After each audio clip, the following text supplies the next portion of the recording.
Good morning, guys. This is Creature of Habit, and you're here to build consistent habit to work hard.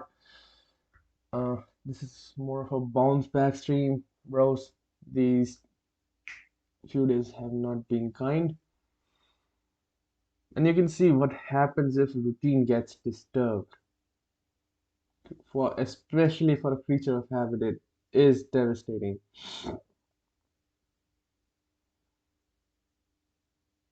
But pay no heed to that. We will try to do just fine. We will be fine. We'll be fine. Just imagine that we started again.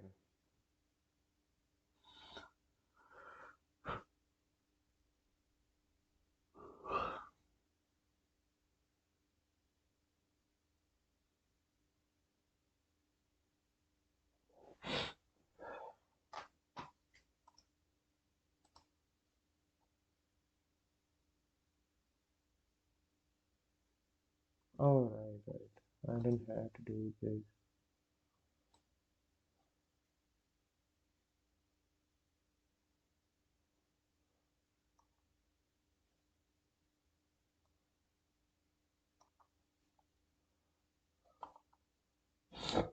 I'll just start again. Weasel.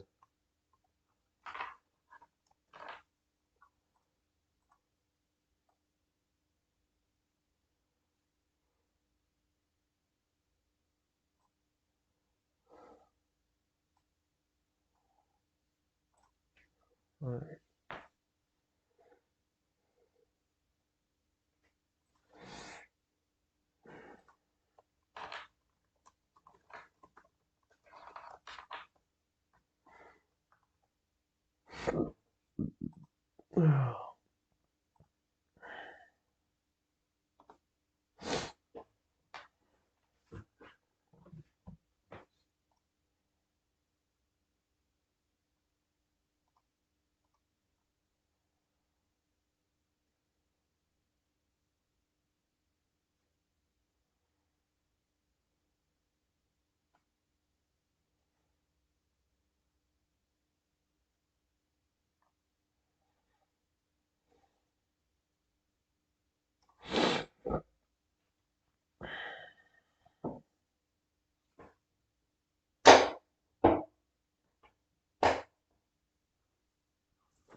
Oh, oh, oh my God.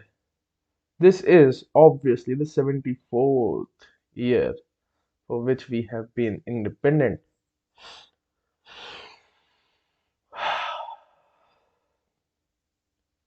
Or it is very easy because 2022 is India at 75.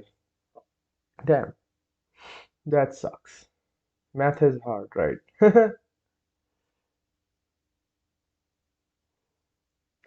I know math is hard for some people, bro. So let's say, what do we have? Let's say we are in the year 1948. Then the 15th of August of 1948, how many years have we been independent? One. What it would be the first anniversary of our independence. So 74th यानी 74वीं सालगिरह. Wait, I just skipped something. My brain is so fast, bro. What I'm saying is, if somebody is having trouble with mathematics in counting, just do a small increment and see what the changes are. So the small increment would be, let's go to 15th of August for 1948 and see what happens then. Uh, in 15th of August, we will have the first anniversary. That means that whatever the answer of 48 minus 47 is, or 1948 minus 1947 is, that TH anniversary is going to be your answer. So 2021 minus 1947 is 74. So 74th anniversary. Simple. As simple as that. Just have to see the small increment and see the rule, and then we will do.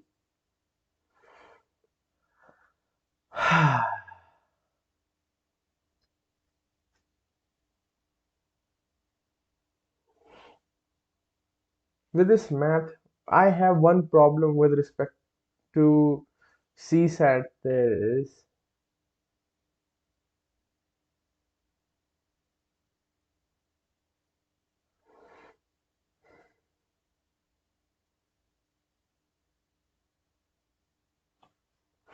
There must be something right here for quant. Uh,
the problem is speed.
EJOT. Method of EJOT.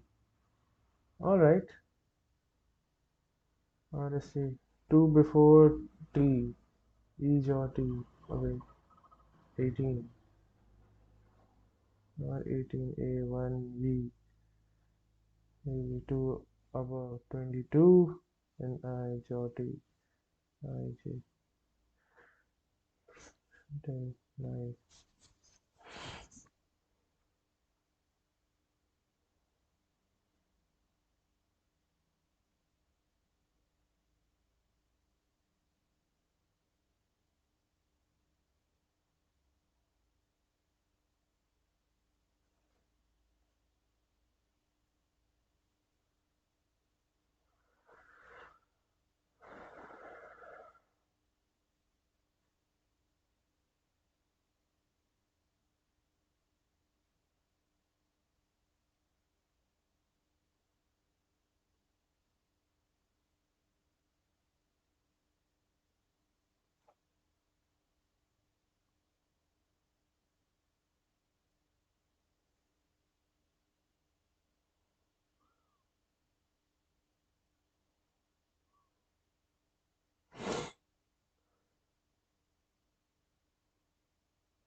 These types of questions. This was really weird for me.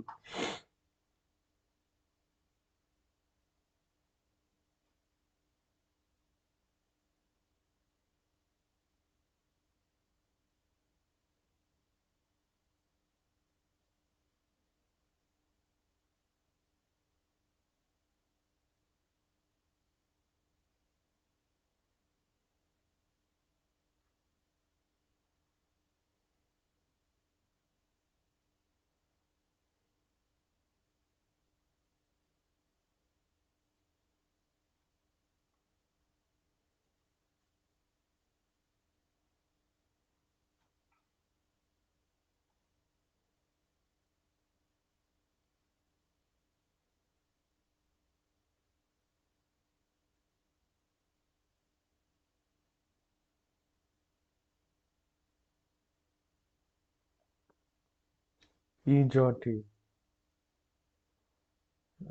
It's the 1934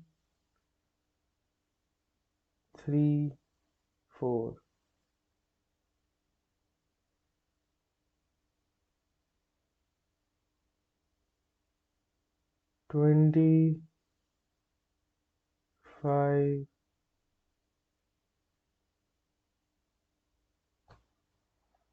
अच्छा CUV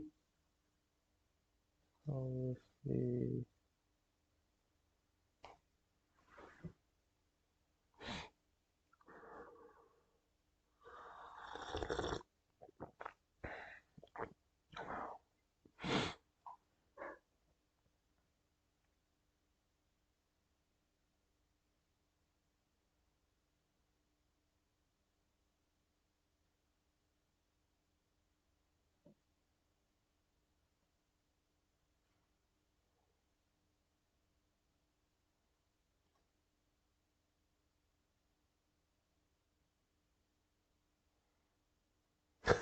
Fag, bro, fag. A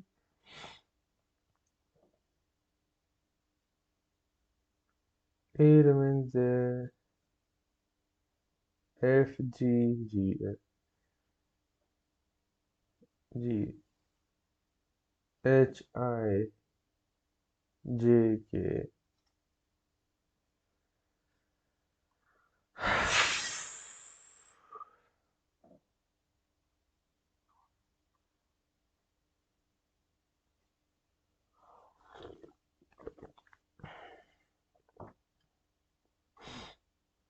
So L N A are common. E F G H I J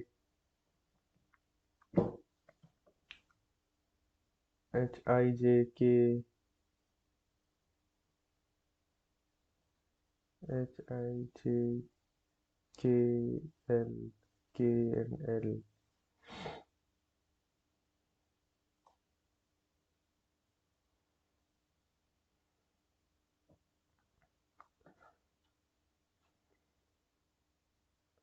These are easy. These are easy. So, well, EJOT method is good. That is nice.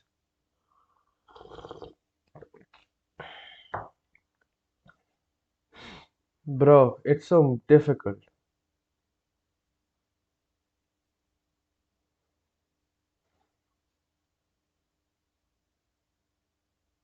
Mutual fund like trusts, key financing tool in migration monetization push.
I mean, damn, these assholes should die, bro.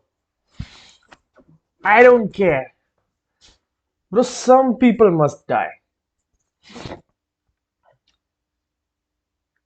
I don't care. I don't care if you should kill. Some must die. The misery and evil that those perpetuate time and time again. I don't care about faith, bro. What I care about is, at the end of the day, if due to some reason or due to some path that some group of people have chosen, some path they have chosen, and it is bringing misery to a large swathes of people over a long period of time, and it is happening again and again and again and again, then those group of people should be condemned, and those people are allowed to be killed. They have forsaken the right for forgiveness, be it the Britishers at that time perpetuating the horrible evil that they did. I absolutely do not agree with Gandhiji over there, because the evil needs to stop. It does need to stop.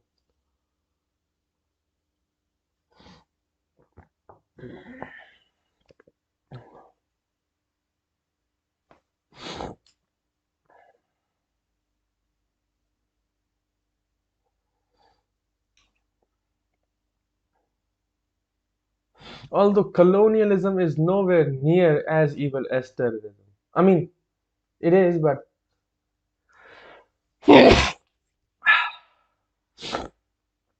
it kills in a different manner.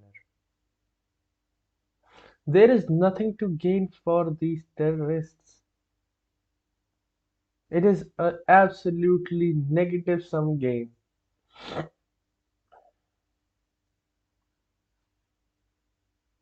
It's a really, when you think of it, first your passions flare, and then there is an answer. Do the terrorists need to die? Yes. Why? You said they had killed people and they have perpetuated evil. Same goes with the Britishers. But then the moral question comes that then why did Gandhiji said that you should forgive the guy, but not his deeds? Then one would say that there are consequences to actions. Then another would say that the consequences are not for you to decide. It is the God, it is the Almighty power that has the wisdom enough to choose the consequence of that evil that they perpetuated.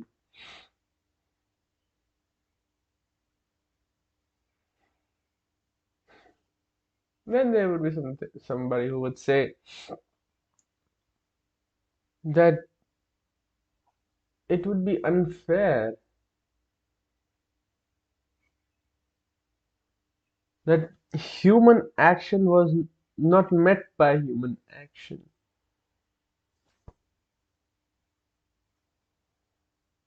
Human action must be returned by human action.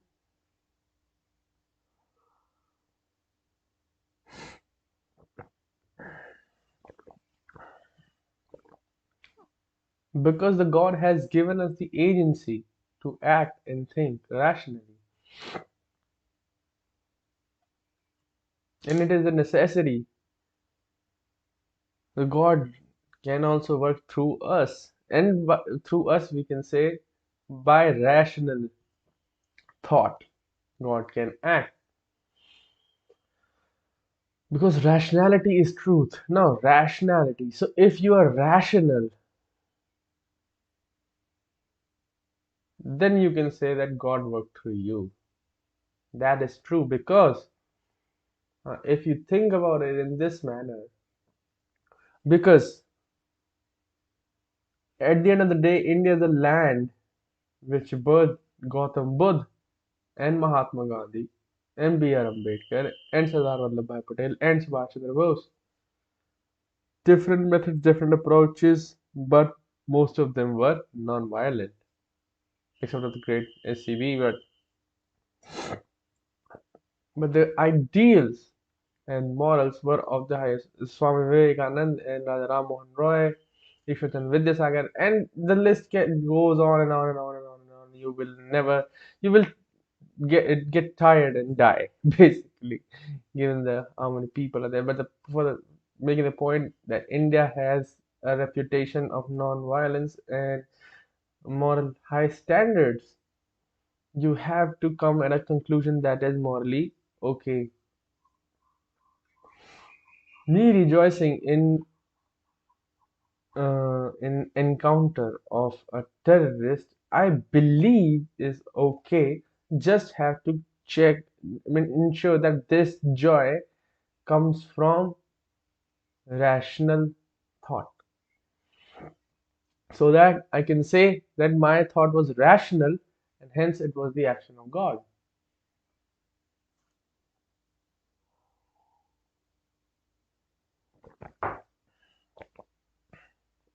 Because we have established that God is truth,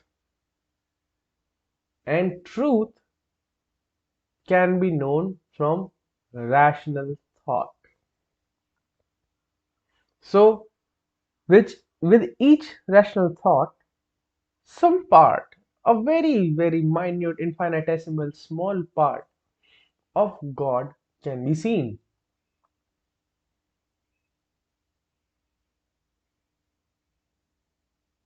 The sun rises in the east, or sun comes up in Japan first, then in India, is a truth.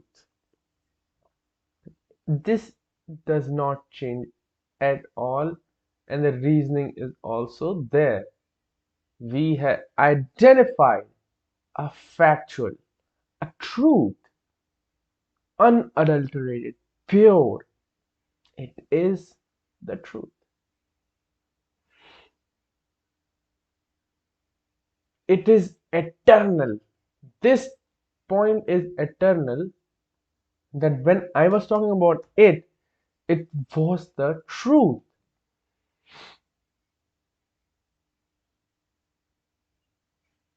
the absolute.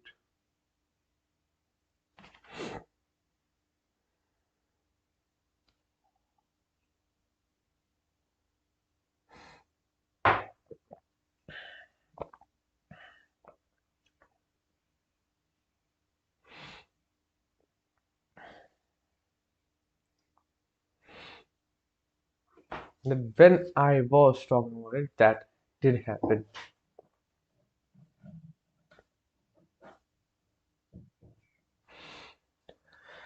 So that truth actually led me closer, and it showed me some part of God, because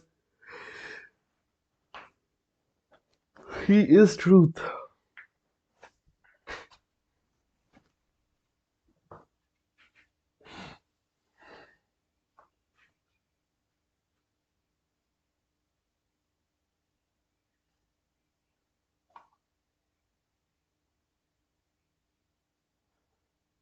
So rational thought, rationality gives you knowledge.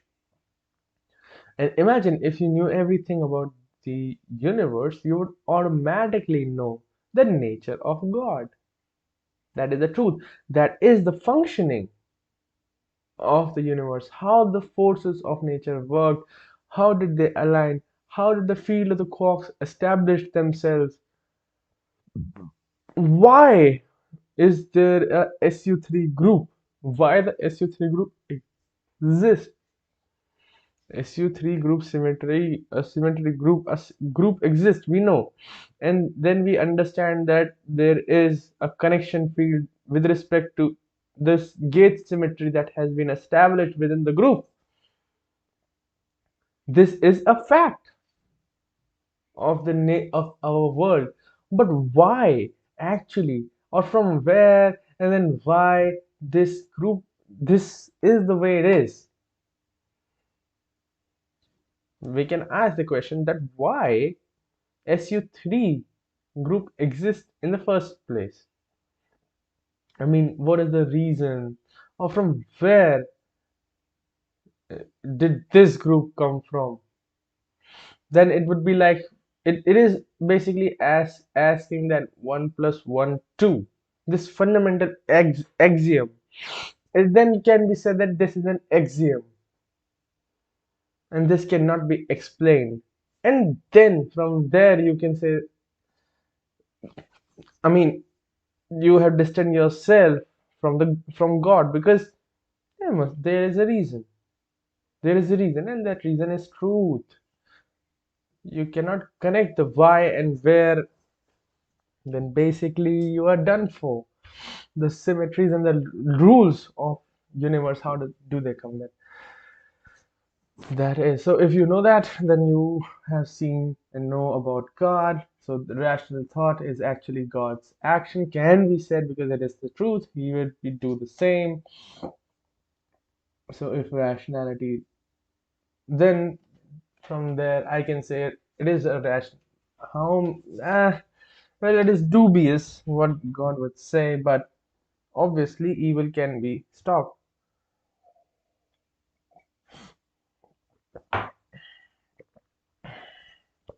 Stopping evil is our duty.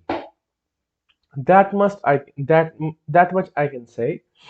And on that rationality, stopping evil, we stop the evil, and hence my rejoicing is very rational and very warranted. Fuck this guy.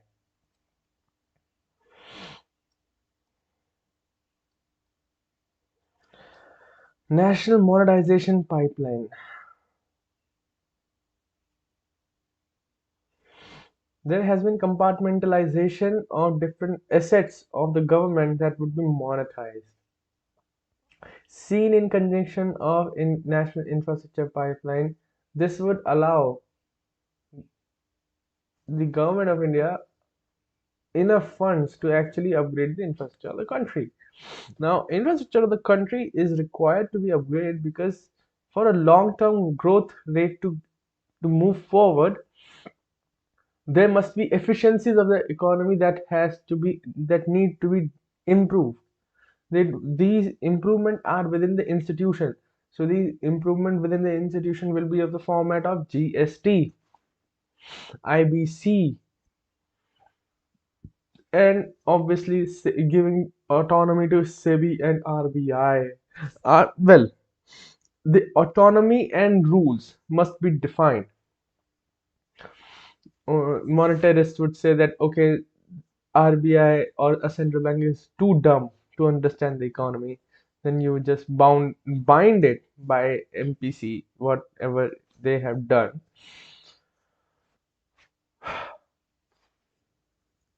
And then there will be, so the institutions have improved, giving us tribunals and all that. Then adoption of technology in itself is driver of efficiencies.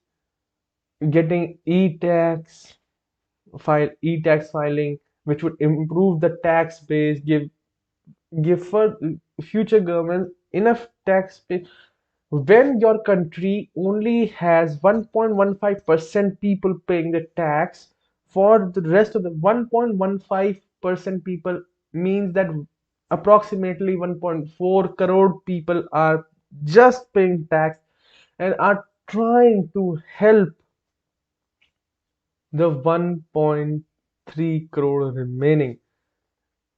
The thing is, so yeah, this is the thought process that goes on when I'm trying to think about in different aspects of one particular topic to build an opinion. This would help in mains. This rambling would help in mains. And rambling also would help in interviews because rambling is important. It unravels the unconscious, the subconscious, and the conscious thinking about that particular topic and picks out all of the flaws that have been brewing inside your mind and were left unattended.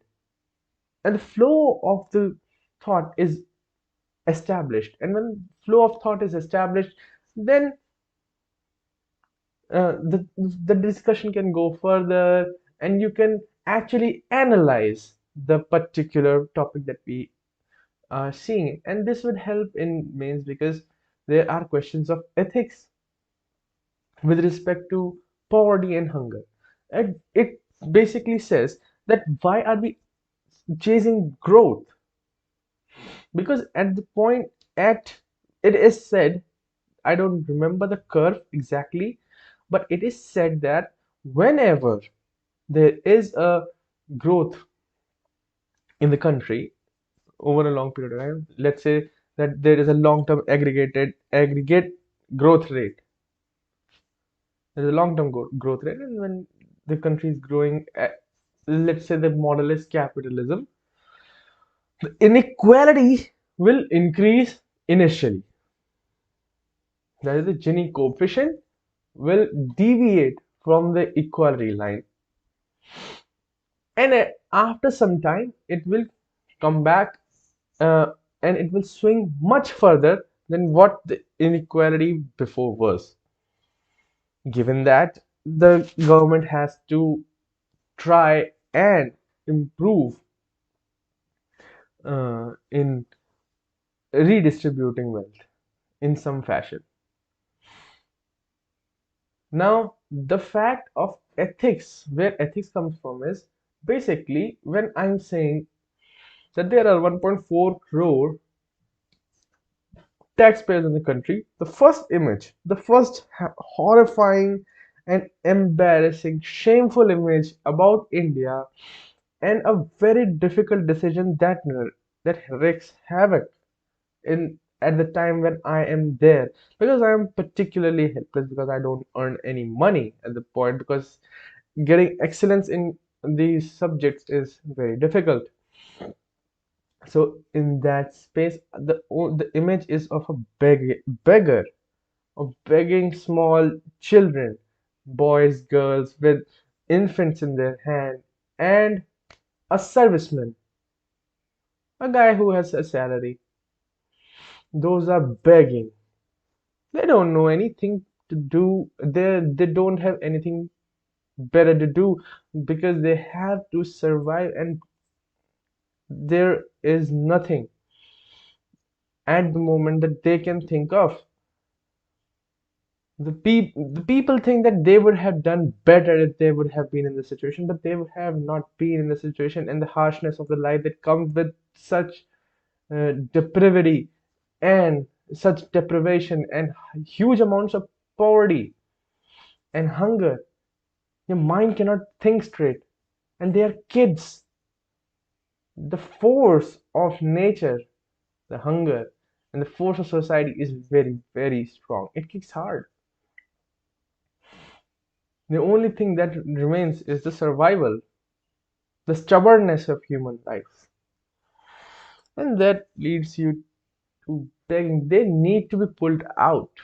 That is what they need to do.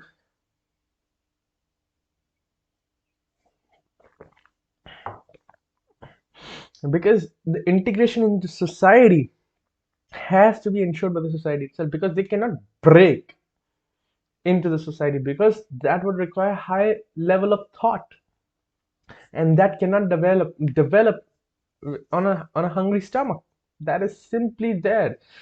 How will the mental growth happen when the nutrition is not good? Physical labor cannot be done when the body is not getting enough nutrition.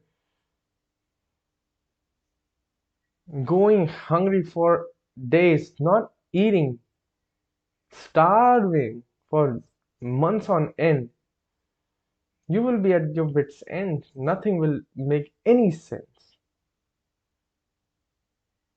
Combine that with the ease with which the addictive substances that or the psychostimulant substances that are available and they don't know any better, that would help the pain. Actually, they don't have the knowledge that this is actually their undoing as well. Nobody would, no normal human being would survive. They think that they are better because they are not beggars is a very privileged way of thinking. The way of thinking is very privileged because you were provided with enough resources to take you from where you started to where you are today. If you, from where you started and you have ended up in the same place, and if you didn't try and didn't try a gamble hard enough to reach some kind of excellence and you could not achieve and you end up where your father left or gave you a start, you didn't do shit and you would not have done any better than those beggars have done. And yet again, if you did better, then there is nothing to say that you would have done the same, because starting with zero and multiplying it with any effort would be zero. You would know nothing. You know nothing. Nobody knows nothing. But here, where the whole question of ethics starts, this horrifying image where a person is begging and the person is either he complies or tries to shun them away. Gandhiji says that he does not give alms to beggars. I don't understand why, but I basically think that he must be right, but I don't know why. I will see that. So this whole monologue was for that only. So let's say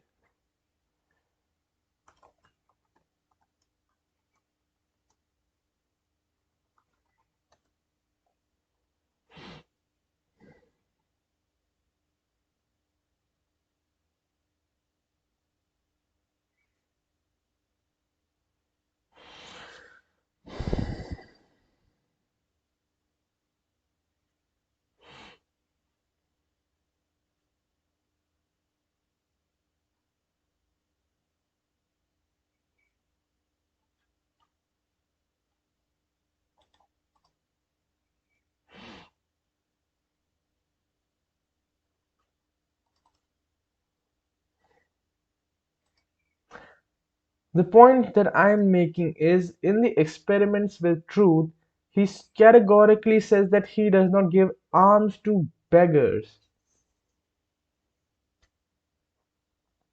I will show you. Get wrecked, bro. Let me show you. Beg.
Declining poverty and starvation with which our country is afflicted is such that it drives more and more men every year into the ranks of beggars, whose desperate struggle for bread renders them insensible to all feeling of decency and self-reliance. philanthropists instead of providing work for them and insisting on their working for bread gave them arms.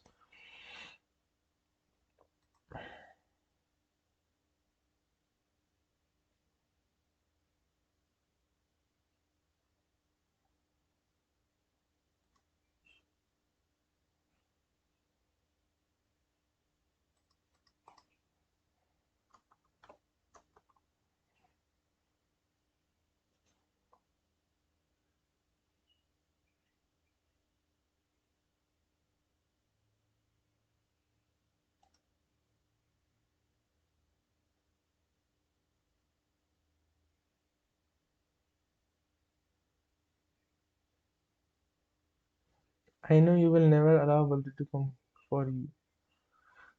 You go on helping your reforms while putting on your family, the poor for the man.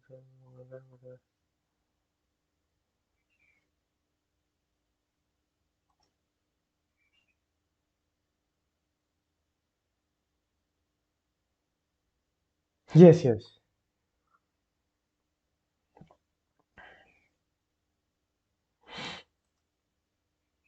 Even in those days, I was sternly opposed to giving alms. Shit. There was religious mendicants too, and even in those days, I was sternly opposed to giving alms to sturdy beggars.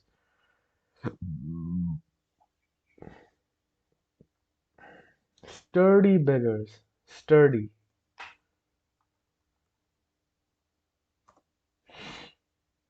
Strongly and solidly built. Basically, if they had hands. A crowd of them pursued me. One of such men was found seated on veranda. He stopped me and accosted me. Whither are you going, boy?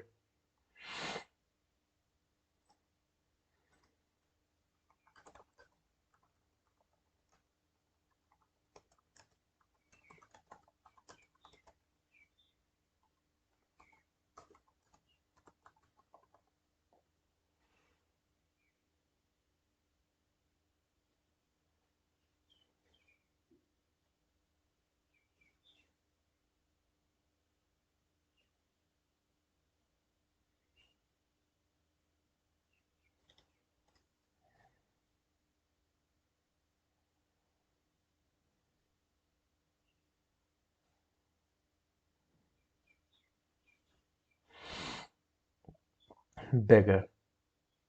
Gandhi got more and more involved in public work and could not devote much time or attention to his family or legal work. He realized that if he wanted to serve the people, he must lead a life of voluntary poverty, spurning luxury and comfort, discarding all wealth, all possession.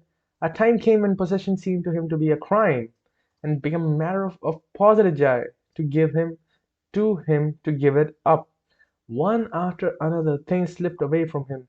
He laid no claim to his paternal property, allowed his insurance policy to lapse, he gave up his legal work fetching rupees 4,000 per month he made to him by his South African colleagues and also of the Phoenix settlement, valued at rupees 65,000 for public causes. He himself denied a life of security and was equally hard on his wife, sons, and relatives. The last 40 years of his life he lived on voluntary donations from his friends and admirers. The expense incurred by Gandhi and his family at the Tolstoy farm were borne by his German friend Kallenbach. Ashrams in India were run by the help of sympathizers. Pandit Malviya was called the Prince of Beggars. Gandhi was the King of Beggars. In the history of begging for public cause, Gandhi created a world record. He discovered this capacity in him in South Africa when he was in charge of collection on subscription from the members of the Nation Congress. Late in the evening, he went to a wealthy donor and expected him to pay rupees 80. All persuasion paid, and he was offered rupees 40. Gandhi was hungry, tired, yet tenacious. He sat up whole night and at the daybreak received rupees 80. During the epic struggle of Indian settlers in South Africa, he was mainly responsible for raising funds for the support and relief of 5,000 resistors and their families. The daily expense was rupees 3,200. India generously responded to Gandhi's appeal made through a cable.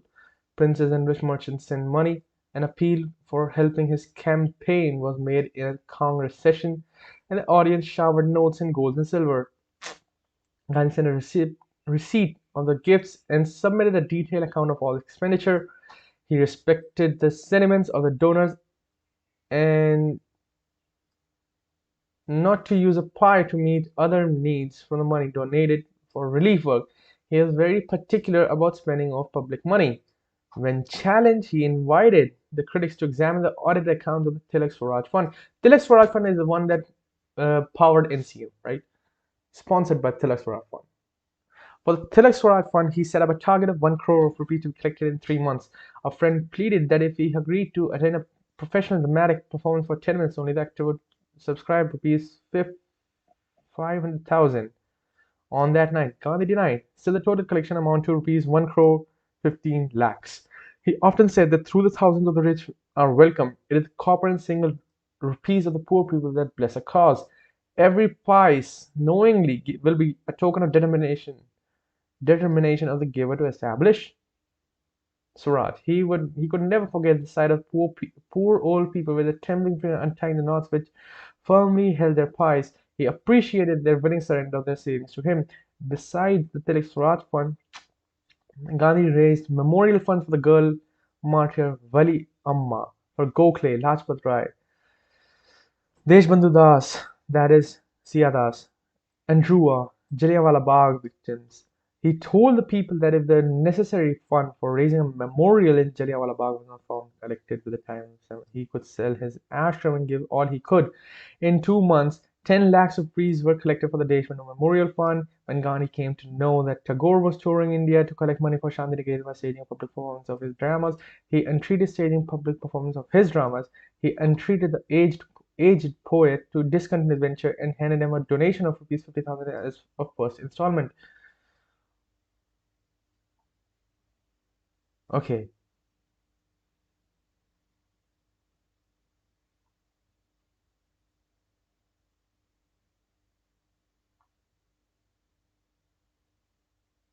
okay. The Mahatma went out begging for the spread of khadi work and for wiping out. So basically, for multitude of things, Gandhiji begged for money. But the problem is, it is for public. The work he did, all of that work is for public work. So it is, in fact, absolutely fine to ask public their money for their work. Basically, then it would mean the amount of money is basically symbolic to the support to the cause, and it helps the cause.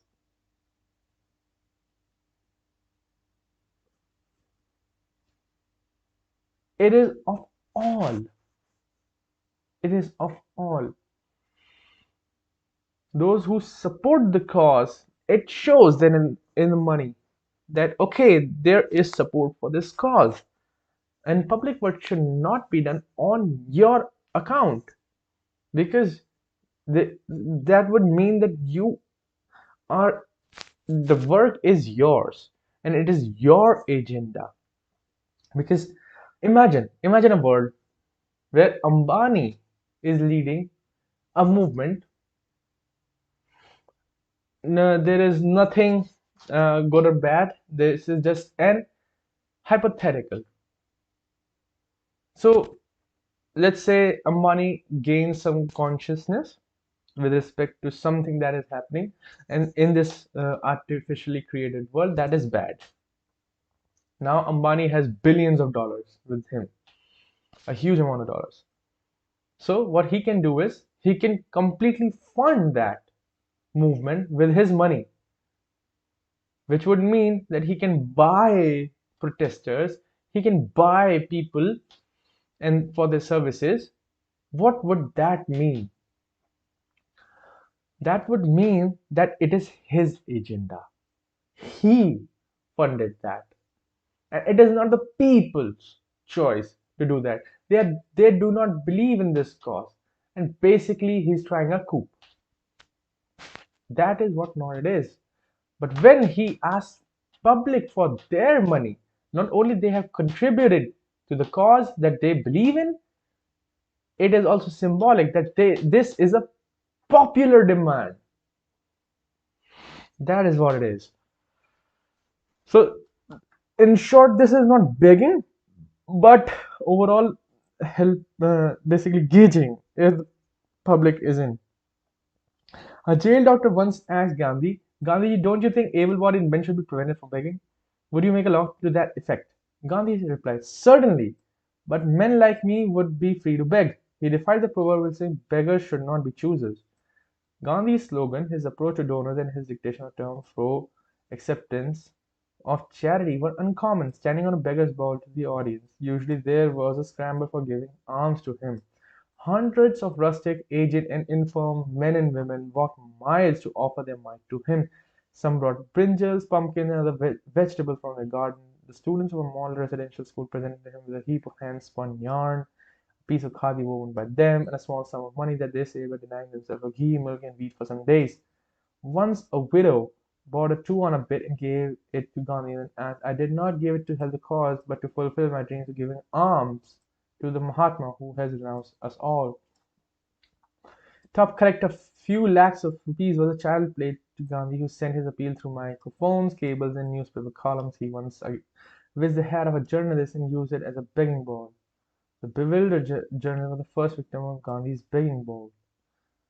When Gandhi went to Burma on a begging mission, his cry was, it is after 14 years that I'm visiting in Burma, you do not mind even famine coming once in 14 years and to face it as quickly as you can, that you will satisfy the hunger of the representative Daridra Narayan, who may ever come again in the midst of you. He tweeted at the miserly donation from Rishwan. Scrap this list of subscription and start afresh. I will certainly dig my hands deeper into the Gujarati pockets than of the others. I'm a Gujarati cherry. This review doubled the subscription on the spot. To the Ceylonese, he said, when Mahendra came to Ceylon, the children of the motherland were not starving. Our star was the ascendant, and you partook of the glory. If you do not disown the kinship with them, but take pride in it, then you must not only give money but your jewelry. He rejected the plea of the Kachis to spend their contribution only for the Kachis. If you trust me with the money, you must do it in the fullest consciousness that I know how to use it and when to use it. I had none of the power of Hanuman to tear open my heart. I assure you, you will find nothing there but love for Ram, whom I see face to face in the starving millions of India. He often attended more than 12 meetings a day and pleaded, give me a quarter and a half an hour, anything you can. It may be even a pie. In a civic reception, he would accept an address in our face a purse. If he ever got no money, he thus persuaded the people to contribute. Sometimes a certain crowd kept waiting till midnight to make a gift of houses, ornaments, checks, notes, gold, silver, and copper coin, heaps of yarn, khadar. On his 70th birthday, he was presented with 78 lakhs of hanks of yarn. A cowrie was once found in the collection. To Gandhi, it was a symbol of the great sacrifice, more precious than gold. A murderer's last instruction while going to the gallows was to give all his money, rupees 100, to Gandhi for national work. As a rule, Gandhi needed the help of 3 to 4 workers to count the money or to carry the load from meetings. At the end of the collection, mostly of copper coins, a volunteer once came to Gandhi and showed his palms marked with green stains by handling of copper that the poor folk kept buried underground. The gift is blessed one. First, it is a dedication for them. It is a gleam of hope in a world darkened by despair of them for better things to come. To discourage professional begging was one of the paradoxical gestures of Gandhi. A beggar's desperate struggle for bread, decrying all feelings of decency and self was revolting to him, and he disapproved the custom of giving alms instead of work to the poor. Deplored the growing number of mendicants in India exceeding 56 lakh. He did not want a single individual born in the physically unfit to live on charity without doing some useful work for society. He thought it was wrong both accept and offer alms. For the able-bodied to beg was to become thieves. He asked the victims of Bihar experienced the ability to come to work for food, shelter, and clothing they got there. Otherwise, they might develop militarily dependent. It was wrong for them to live on public doors. To them, his advice was: do honest, good work. I want no beggars. Ask for what to do, and do it faithfully. Work, work. Do not beg.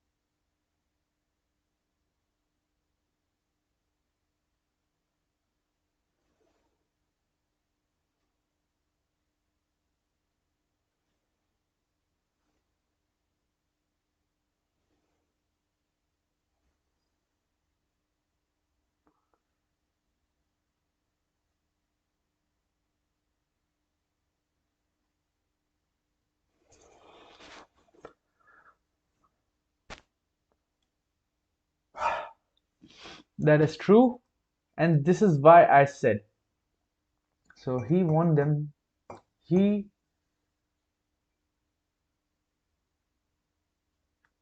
to give work.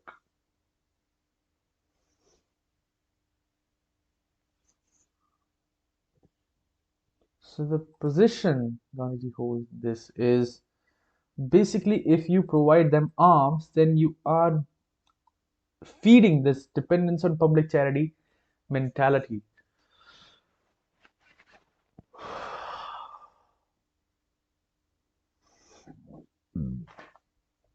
It keeps them handicapped. Interesting.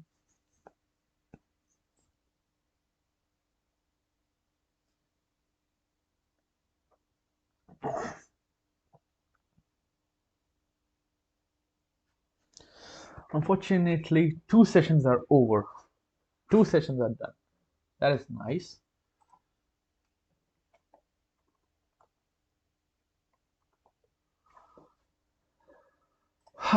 Okay, so this is why. So basically, he wanted them to work.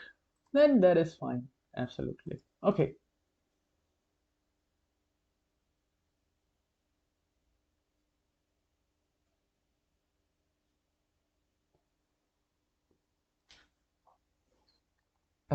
Epochal.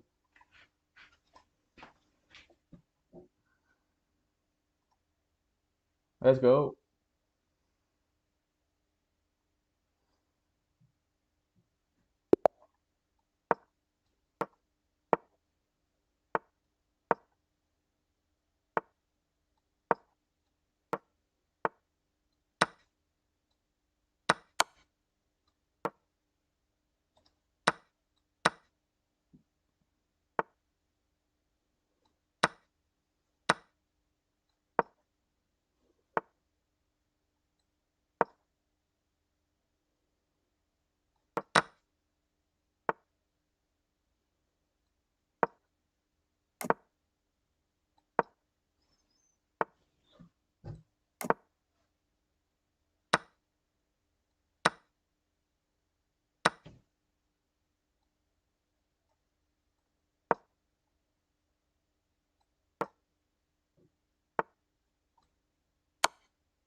I don't know what he did and why he did that.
That was good. All right.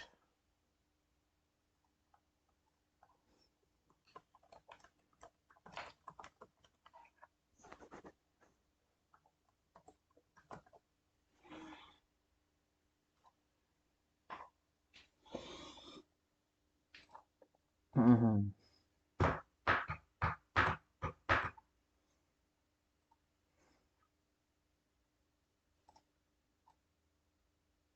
Yes, the word means national monetization plan. The unlocking value in brownfield projects versus private sector. The government on Monday unveiled a 4-year national monetization pipeline worth an estimated rupees 6 lakh crore.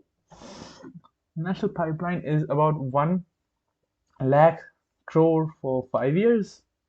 4 years, 6 lakh crore. It aims to unlock value in brownfield projects by engaging the private sector, transferring to them revenue rights and not ownership in the projects, using the funds so generated for infrastructure creation across the country.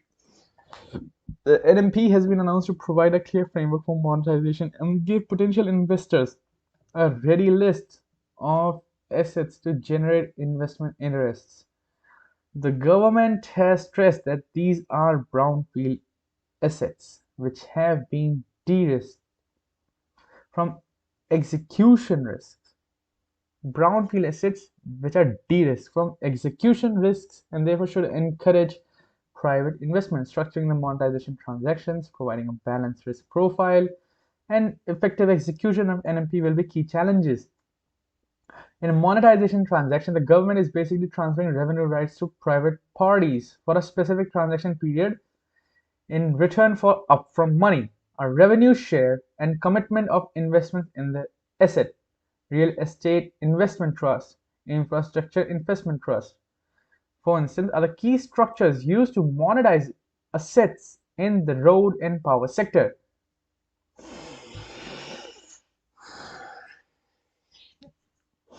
In return for upfront money, a revenue share, a commitment of investments in the asset. REITs and invites are the key structure used to monetize assets on the road. These are also listed on stock exchanges, providing investors liquidity through secondary market as well. While these are structured financing vehicles, other monetization models on triple P basis include operate, maintain, transfer, toll, operate, transfer, and operation, maintenance, and development. OMT and TOT have been used in highways sector while OMD is being deployed in case of airports. There's no land here. This entire NMP is talking about brownfield projects where investments have already been made, where there is a complete asset which is either land languishing or it is not fully monetized or is underutilized. So by bringing in private participation in this, you will be able to monetize it better and ensure further investment in infrastructure building. What is the government plan? Road, railways, and power sector asset will comprise over 66% of the total estimated value of the assets to be monetized, with the remaining upcoming sectors including telecom, mining, aviation, ports, natural gas and petroleum product pipelines, warehouses, stadiums. In terms of annual phasing by value, 15% of the assets with an indicated value of rupees 0.88 lakh crore are envisaged for rollout in the current financial year. The NMP will run co-terminus with national 100 lakh crore. 100 lakh crore announced in December 2019. The estimated amount to be raised through monetization is around 14% of the proposed outlay for the center of rupees 43 lakh under NIP. For the list of assets, the assets on the road, railway station, drain, power transmission, solar asset, fiber assets, gas pipeline, blah blah blah. Also 15 railway station, airports, coal mine projects, blah blah blah. What are the challenges? Another key that may affect is our lack of identifiable revenue streams in various assets. Level of capacity utilization, gas and petroleum pipeline networks, dispute resolution mechanism, regulated tariffs in power sector assets, and low interest among investors in national highways below 4 lanes. While the government has tried to address these challenges and from execution of the plan remains key to its success, structuring of monetization transaction is seen as key. The slow pace of privatization in government companies, including ANA, BPCL, less than encouraging based on the recently launched Triple P initiative in trains, indicate that attracting private sector is not that easy. Monetization potential of toll road assets through though being a market asset class with established monetization is limited by the percentage stretches having 4 lane and above configuration. The total length of national highway stretches with 4 lane is and above is 23% of the total lineage as per. Try to address this with a plan to monetize assets that are 4 lane and above. NMP framework notes that other key impediments to the monetization process are asset-specific challenges such as presence of an unidentifiable revenue stream relevant to the railway sector, which has seen Konkan River has multiple stakeholders, which creating an effective monetization could be a big challenge.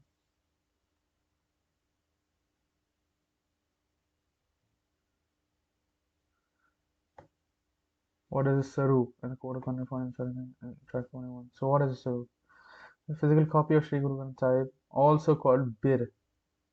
Every Bir has 1430 pages, which are referred to as Ang. The verses on every page remain the same.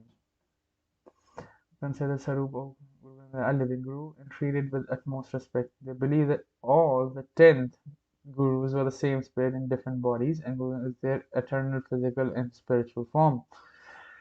It was the fifth Sikh master, Guru Arjan Dev, who compiled the first Bir of the Guru Granth Sahib in 1604, installed it in the Golden Temple in Amritsar. Later, the 10th Sikh master Guru Gobind Singh added verse penned by a ninth master, his father, Guru Tej Bahadur, and compiled the Bir for the second last time. It was Guru Gobind Singh declared Guru Granth Sahib the living Guru. The second is the compendium of hymns written by six Bhagat Kabir, Bhagat Ravidas, Sheikh Farid, and Bhagat Namdev, 11 bhatts, and 4 Sikhs. The verses are composed in 31 rags, said Gyani Harpreet Singh, Kal Takht Jathedar. What does the act of carrying the Sarup once said? The installation and translation is governed by a strict code called Rehat Maryada. Under ideal circumstances, 5 baptized Sikhs are required to transfer the Guru Granth Sahib from one place to another. As a mark of respect, the Bir of the Guru Granth Sahib is carried on the hand, the person walks barefoot. Whenever devout see the Bir, her shoes and bows. A ceremonial whisk is waved high over the Guru Granth Sahib either on the move or while reading from it. Gurudwaras have a separate resting place for the Sarup called Sukh Asan Sthan or Sachkhand, where the Guru rests at night. This takes place at the end of the day when the holy book is ceremoniously shut and rested. In the morning, the Sarup is again installed in a ceremony called Prakash. Many tourists especially come to watch the Prakash and Sukh Asan ceremony. Another copies of there was a tradition among Punjabis among both sections to copy the Guru Granth by hand and produce multiple copies. The Udasi and Nirmala sects also played a role in making handwritten copies. The British also published several small copies for their Sikh soldiers so that they could carry these with them in the battlefield. Nowadays, the Shiromani Gurdwara Prabandhak Prabandhak Prabandhak Committee has the sole rights to publish the bills, and this is how it is done. Brought to Goindwal Sahib in turn, where they are cremated. These days, only printed are cremated as they protect the few handwritten bills that remain. How many Sarups were there in Afghanistan? There were 13 Sarups of the Guru Granth Sahib in Afghanistan, of which 6 were already shifted to India earlier. 3 have been shifted today, Monday, and now just 3 more remain in Afghanistan. Those 2 will be shifted. The previous 7 Sarups, Surahs of Afghan Sikhs and Hindus, happened in the late 19th century. When Taliban take over, 46 Afghan Sikhs were evacuated to India. 3 Sarups.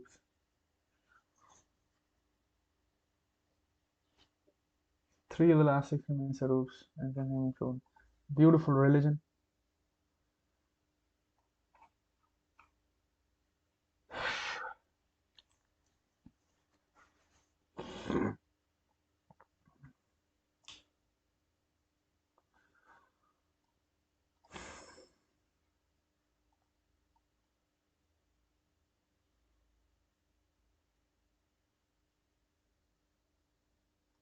System ambition monitoring will depend on institutional capacity and continuous monitoring. Unveil the broad contours of an ambitious asset monetization program. Involves the leasing out of central government asset values to be 6 lakh crores over a 4-year period, with the government looking to mop 88,000 crore in the ongoing. At its core, the ideal is to lease out a project, proceed from which can be used to finance greenfield projects. The ownership of the asset monetized, though, will remain with the private player taking on the operational risk. Roads, railways, and power account for about 65% of the proceeds. The list of asset detail across different weather targets are aggressive. A 4-year map providing details in the assets the government intentionally should provide clarity to investors and generate interest. However, consistent regular shortfalls in the government's decision collection, the program's success will require careful and continuous monitoring and addressing of concerns raised by private players. The transactions are likely to be structured through either public-private partnership, concession oriented such as invites. However, considering the experience of private players in Triple P, their comfort level in participating in these transactions is likely to depend on a host of factors: operational flexibility, regulatory framework, and dispute resolution mechanism. To ensure a smooth rollout, some experts have suggested the government should look out addressing concerns raised around Triple Ps. The recent experience of the when it invited private players on passenger trains has not been encouraging. Reportedly, only two players participated in one of which is a government entity. Thus, how the agreement is structured will be central, as this will determine the extent of private sector participation will require institutional capacity to drive across. The central government is also incentivizing states to participate at all states elections that have assets that can be monetized, creating a lucrative revenue stream for them. And considering the states try general government capital expenditure, this channel could provide them with the attrition. On a small, the center has come up with financial incentives to encourage states to follow policy, but in the current economic strain,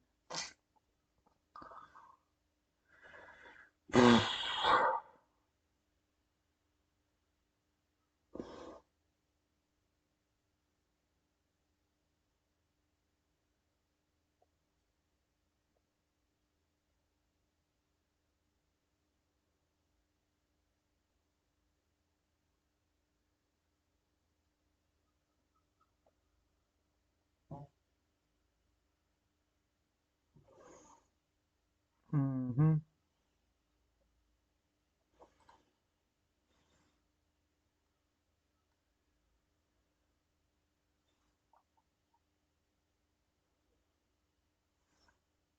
Anyways, as scholars interested in the life and thought of Mahatma Gandhi, we had the privilege to work in the archives of the Sabarmati Ashram in Ahmedabad, the most important repository of the correspondence to and from Gandhi, and to walk around the hallowed grounds of the ashram, the residence of the Mahatma and his wife Kasturba from 1917 until he departed from there on the historical salt march to Dani in 1930.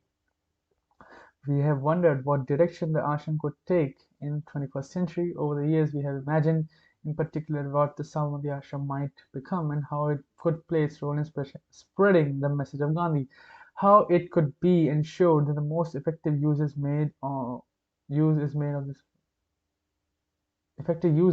this unique world significant location.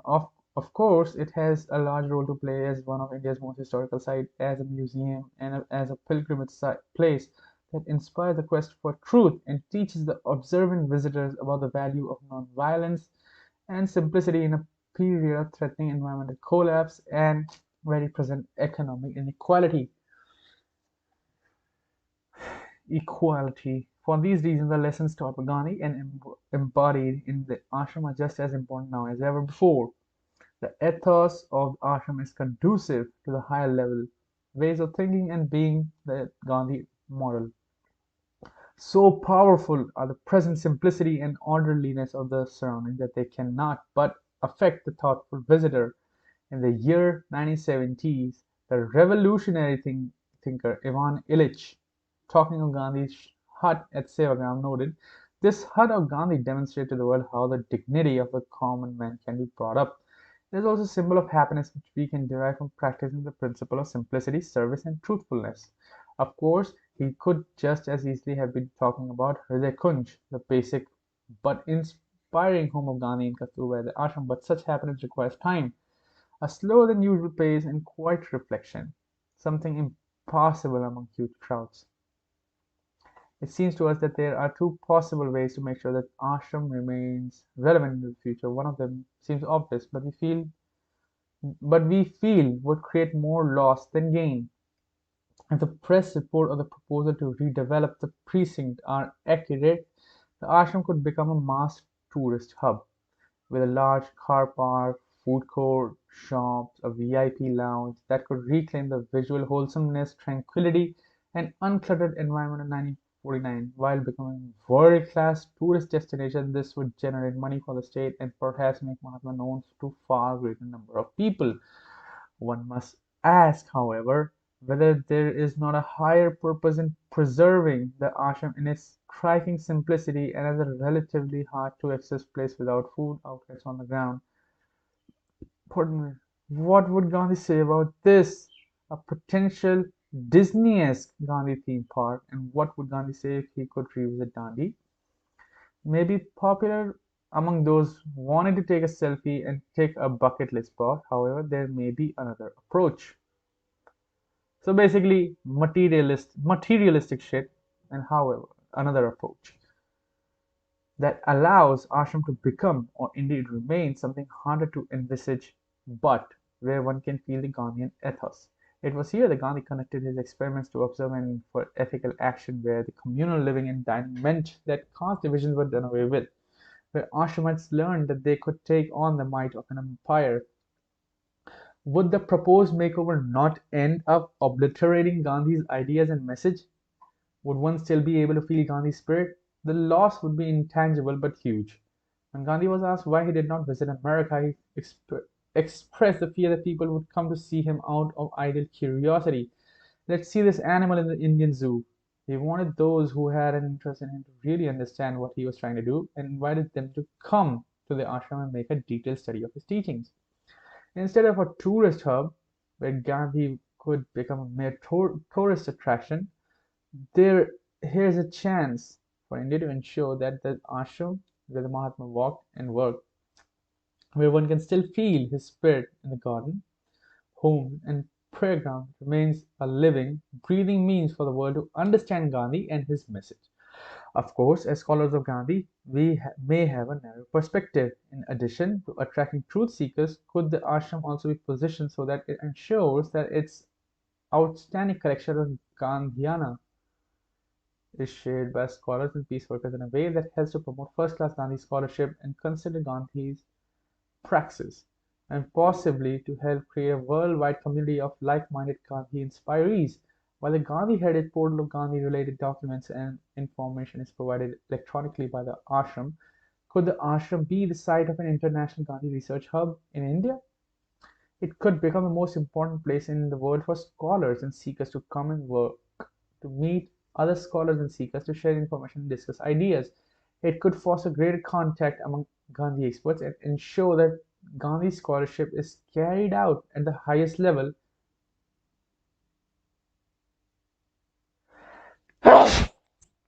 Come and work with the best of the local scholars and activists who could inspire each other. Having access to documents, whether in hard copy or digital form, is not the same as having a group of like-minded people working in one place. And if the place had a Gandhian atmosphere such as the ashram could provide, but simple academic libraries, and no matter how good they cannot.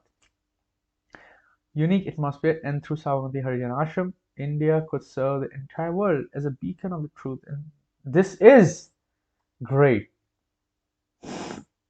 And this is by non-Indians. Damn! But this is very accurate. Yeah, Sabarmati Ashram should be a university now. For Gandhi scholars. Damn. Oh, Manoj Jha. See, I told you Manoj Javas had a particular editorial.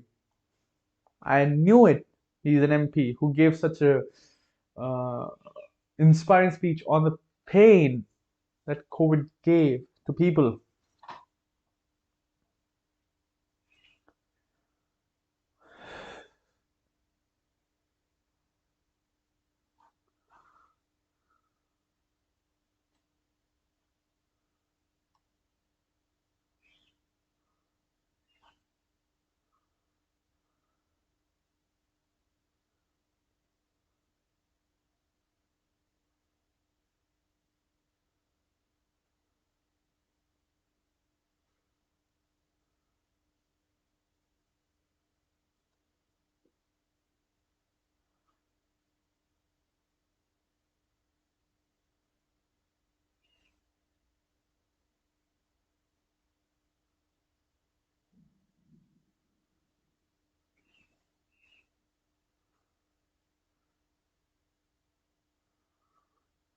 Well, I did not read that, so I have no interest because it is not relevant.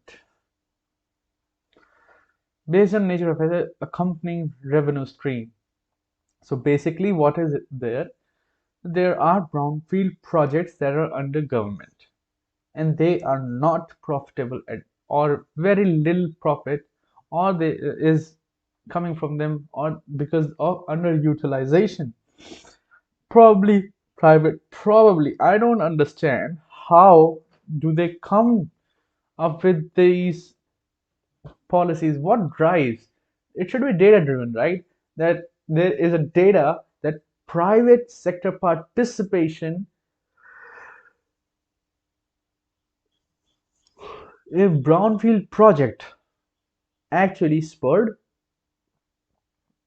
a revenue stream for these projects, and hence on the back of the success of few we are launching a nationwide scheme, right?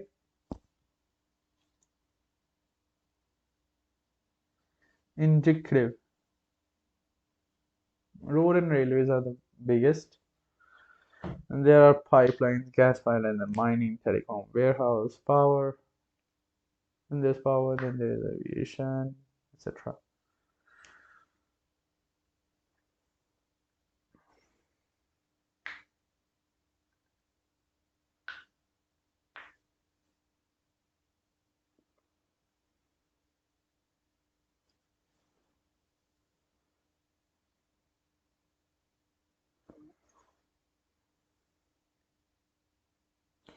For roads, power transmission, and telecoms, tower, the asset, the government has used the market approach where the value is determined based on comparable market transaction for the identified asset class.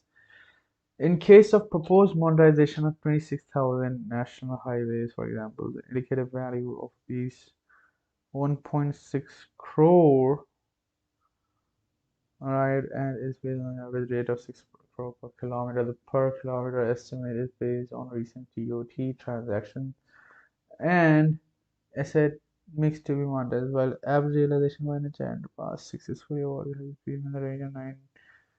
A lower range has been assumed to factor in certain lower traffic stretches in the portfolio and impact of sale on monetization. This approach has also been used to assess indicative value of power transmission asset. Okay, so it's low vol. The capex approach has been considered for asset classes that may be monetized to triple P. We're going envisaging capital expenditure by private sector. The principle under the capex approach is that in the absence of the asset monetization monetization transaction, the public asset owner would have to incur the outlay towards augmentation and O&M operation and maintenance of the brownfield asset. This method has been employed to value most assets in sectors including ports, airports, railway stations, passengers, trains, freight terminal, railway colonies, redevelopment, track, infra, under dedicated freight corridors, sports, sports stadium, warehousing, parknet, fiber asset, mining, and urban housing redevelopment. Book value approach has been used for asset classes where information on comparable market transactions or estimated capex investment is not possible. Book value of the asset has been estimated considering the average capex cost incurred to construct a similar strategy category of asset adjustment. This is all about the cost. I don't care. On low part. I thought it will tell me how they arrived at this damn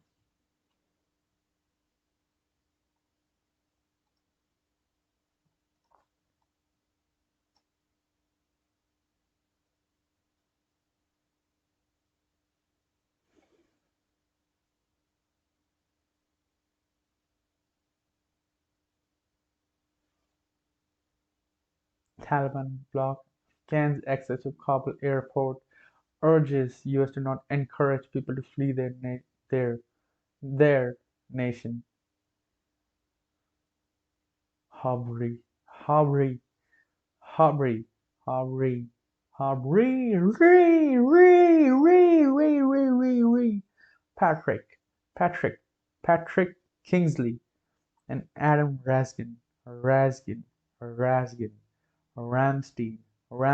U.S. Air Base in Germany, Ger, Germany, Israeli government allows Jewish prayer on Temple Mount.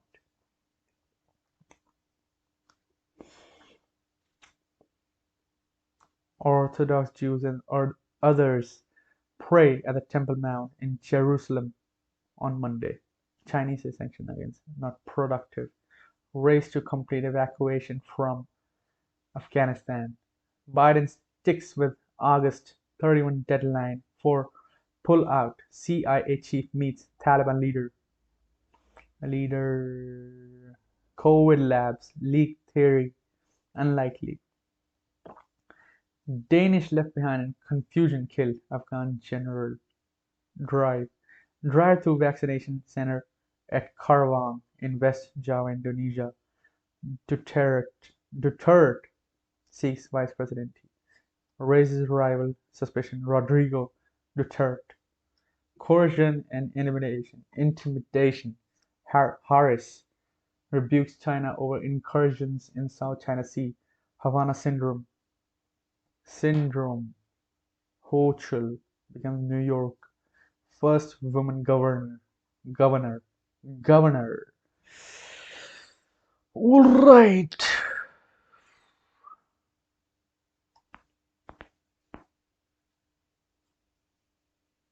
Oh damn, that was good. So obviously session three is over.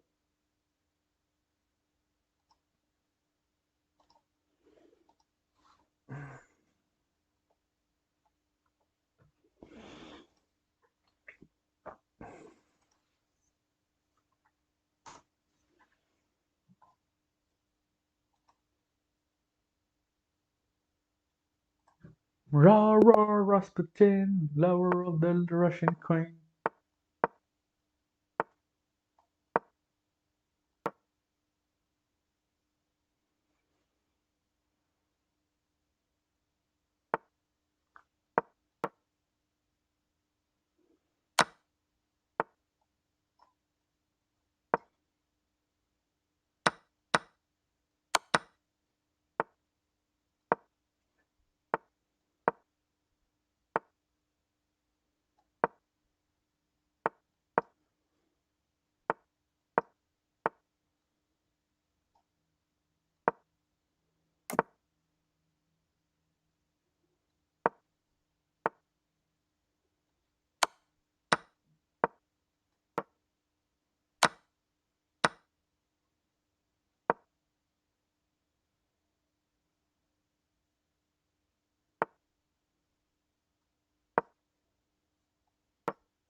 Easy, boy.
Struggled.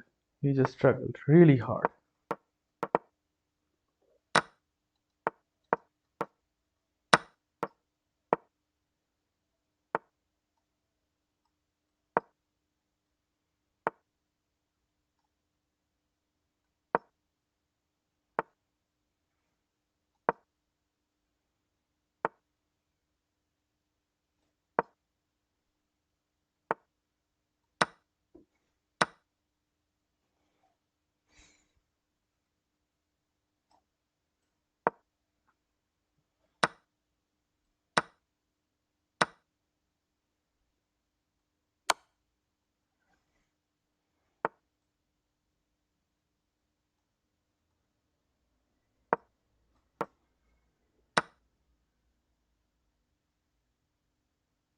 Uh,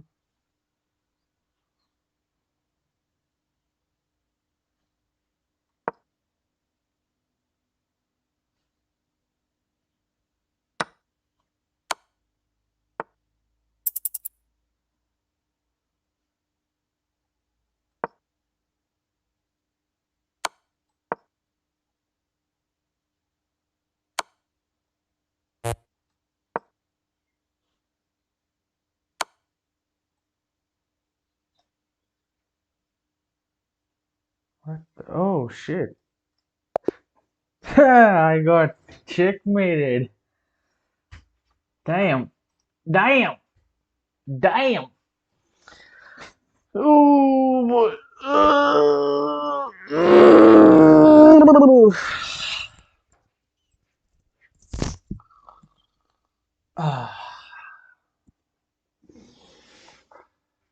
So session 4 has started.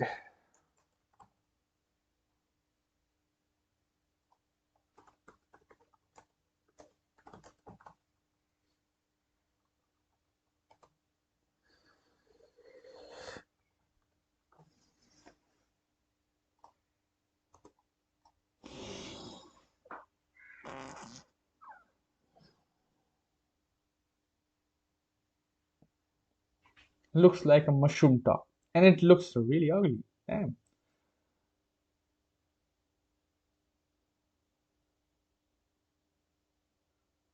Bro, the hairstyle is so bad. It looks like a particular video game. Video game. Video game. Bro, I'm gonna take a shit. Damn, the battery cannot hold up. It has been what? Battery life is trash. No,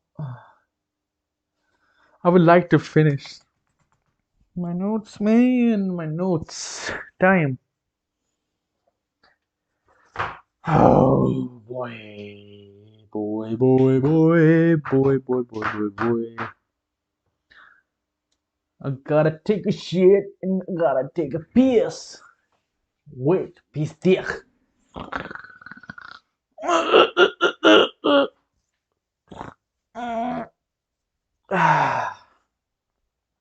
I'll be back.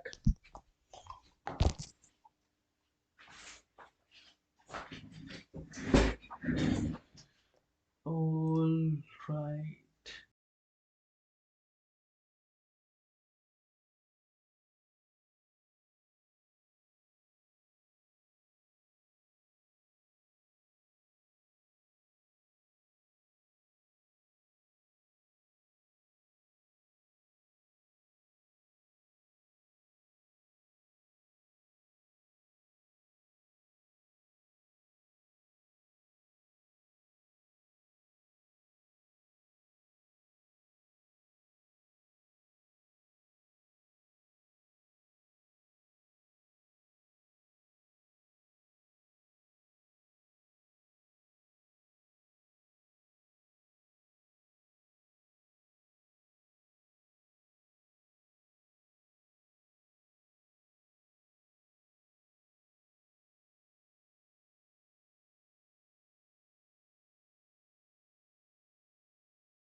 Damn. I was talking a lot and it is muted. Mudded. Damn. I don't want to play.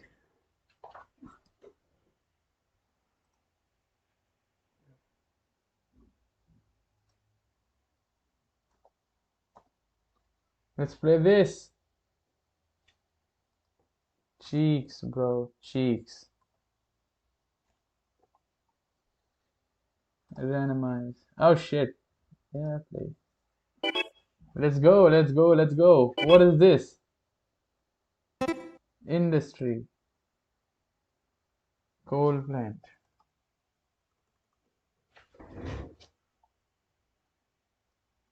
L.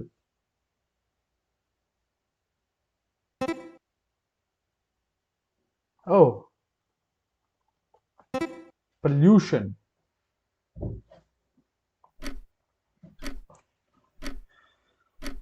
Fortress factory mining. Finally, factory. He said factory.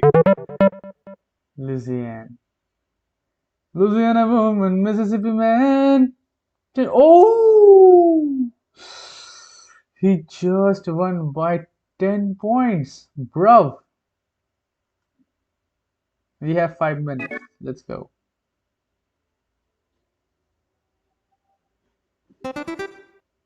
What it is? It's a 6-letter word. This is a horn, a trumpet, casket, banana. Hey, zio dottore. Spelling was wrong. Something wrong. We too low. A banana. A banana. Make it yellow. Make it yellow. Yellow. What the hell is this? Oh, it's a chili.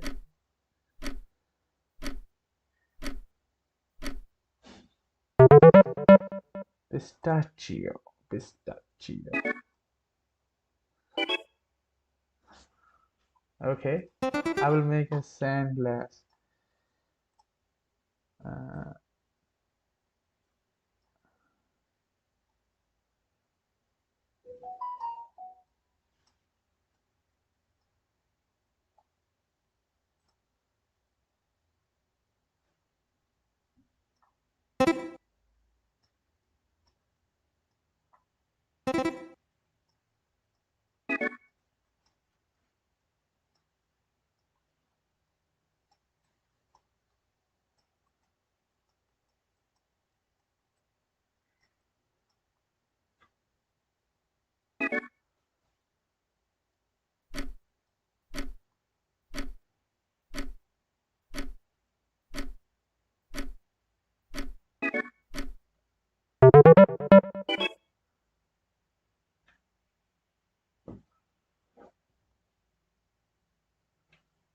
I thought I did well. Damn.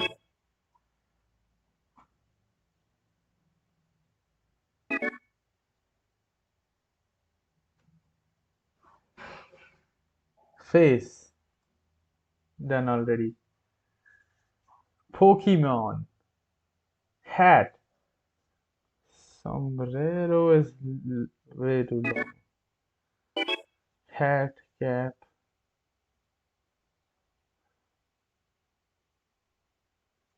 Summer.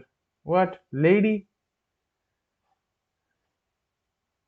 Hair. What is this? Drawing is good. That I can give. Bro. But I cannot. Woman.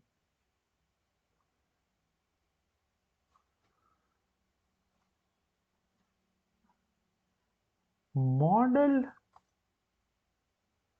But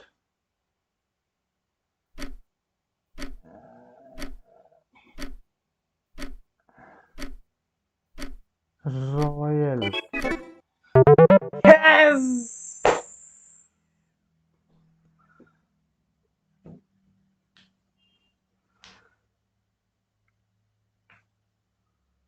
That's Queen Elizabeth, bruv. Bruv. Queen Elizabeth. Happy.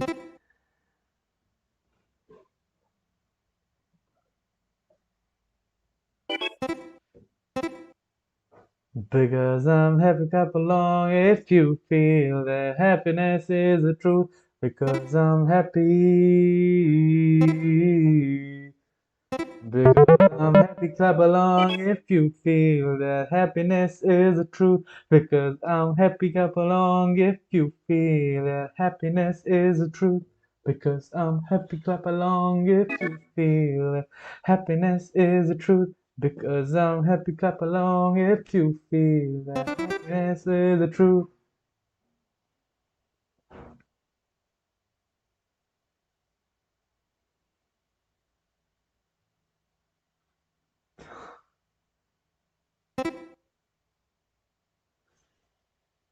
Uh, belly button.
What the fuck?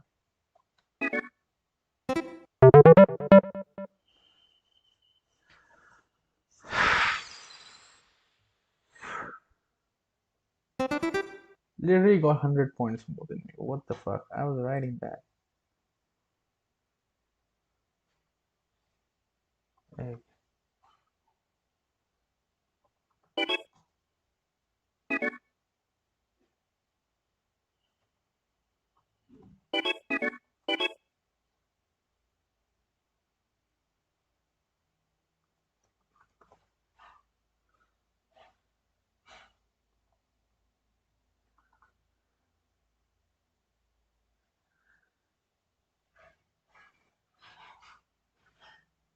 bug, you know. Glitch.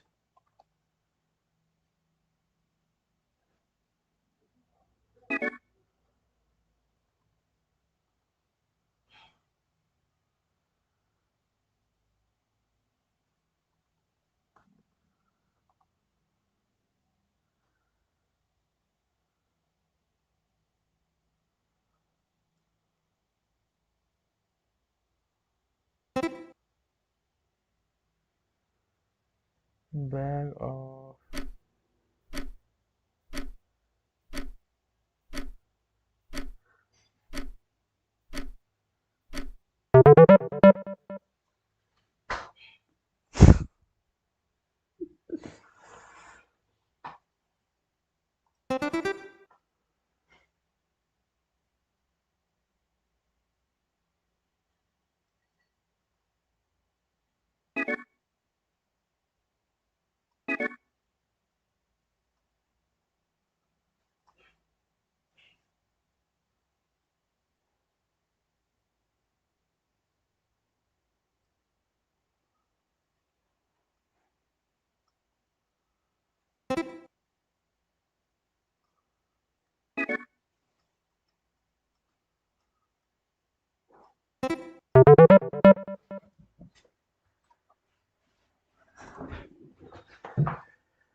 Oh, stretching is important, bro.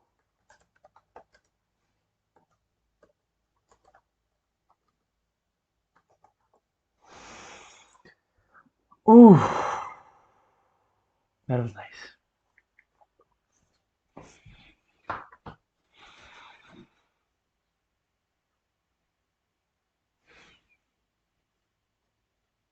So x plus 1 plus y started and ICA.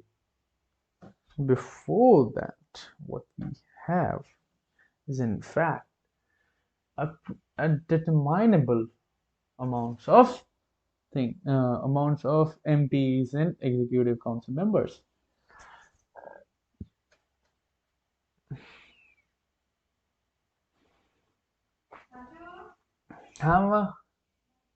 Huh, Aaron.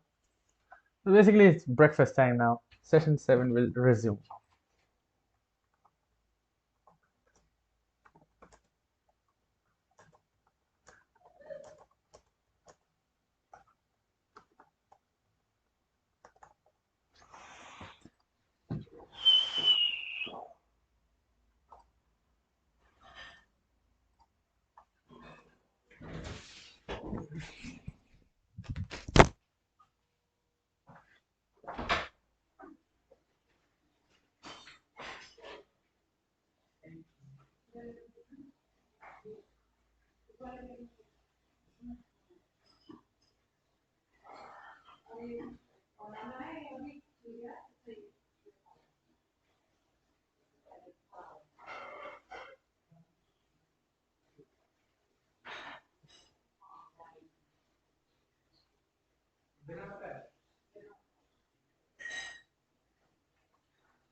you have to know what they're willing to give away to have that. And after that, if it's really worth it. It's always hard. You know, like what you for me. For 100, I understand what you're saying. Before being honest, but it's just, when you said that having a lot of partners just hold on you, that as well. So maybe not work, but kind of like what people said, like being a mom is the hardest job in the world. Bill Burr crazy. Yeah. It's not the hardest job. It's not the hardest. I'm not saying it's hard. You know what I mean? Like sometimes people say this stuff to romanticize it. You can respect it without saying it's very difficult work. You a streetwalker? Okay, I understand. Bruh, that was just too much for me, nah.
Very bad. Very bad. Very absolutely bullshit. And it's so bad.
Gotta hit 60, man. Gotta hit the 60.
It just started so bad.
Even worse. Last.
Oh, almost. I did well. I did well this time.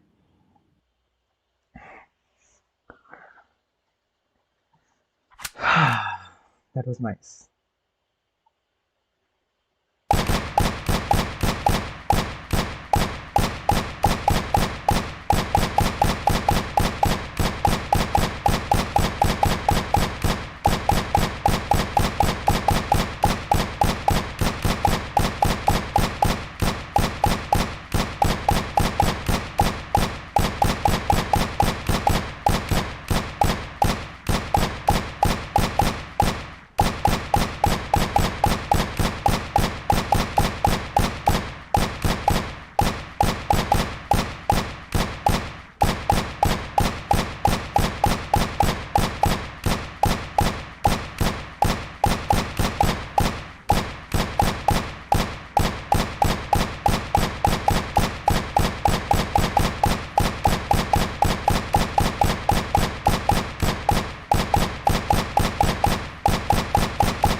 Matrix shit, bro. Matrix shit. Last was Matrix shit, bro.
Woo, baby, bro. Improvement is there. Definitely, improvement is there. Improvement is very drastic.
Bro, what the hell was that? So good. That was so good, man.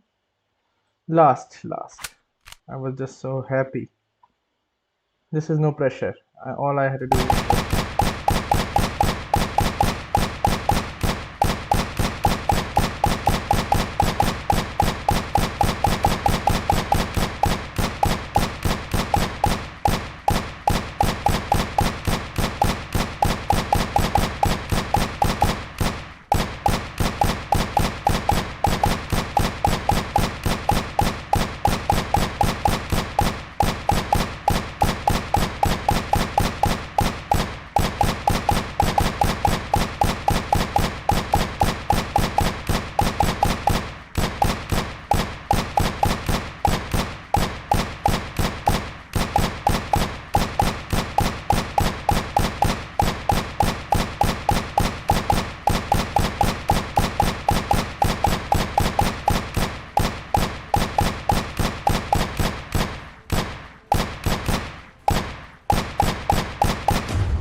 bro, my hand is just flaring up.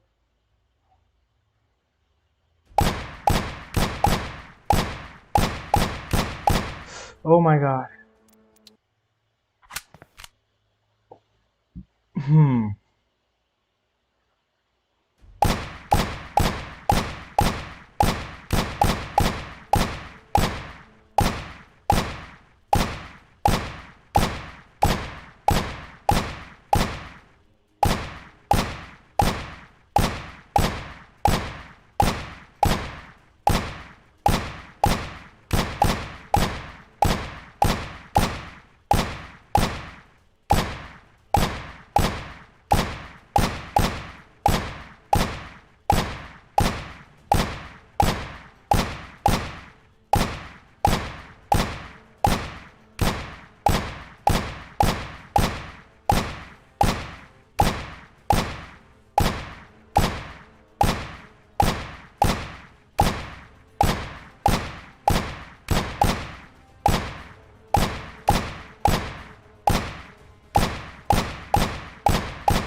$96, bro. When will I break 100,000, man?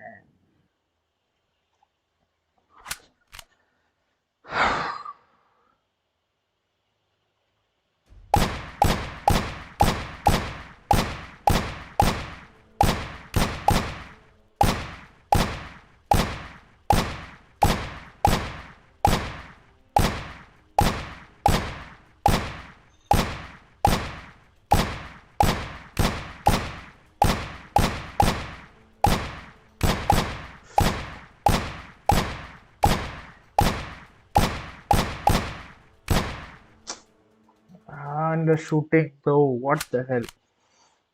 This is the last. This is the last.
That was just bad.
1,100% accuracy.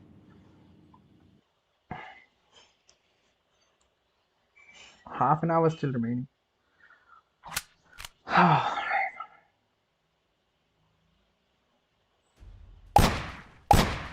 Breakfast break, guys.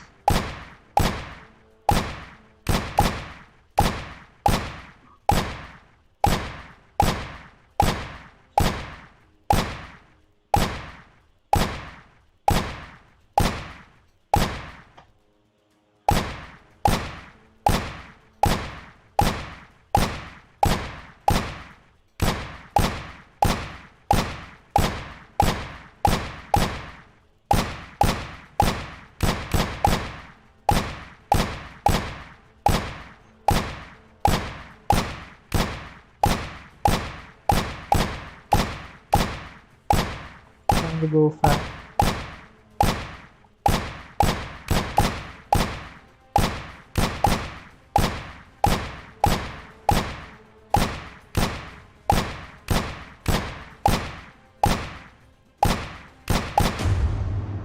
And it did not work for me.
That was nice. That was nice.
Everything was really bad. Last.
61. A little bit better.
This is the difficult test. This and the other one is most difficult.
20 minutes remaining.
Last, there is drastic improvement. 24% improvement is great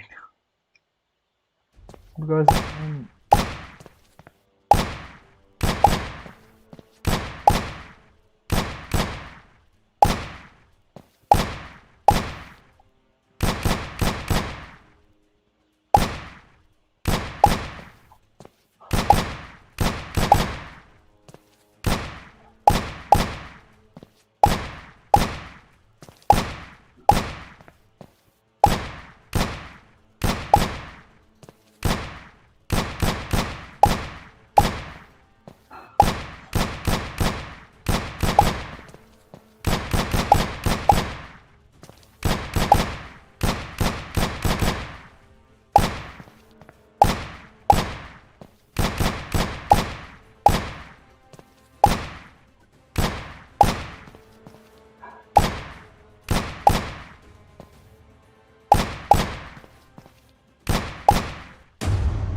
this is the toughest one. This is really devastatingly toughest.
Worst performance. This was my worst performance. It's so hard, man. Oh.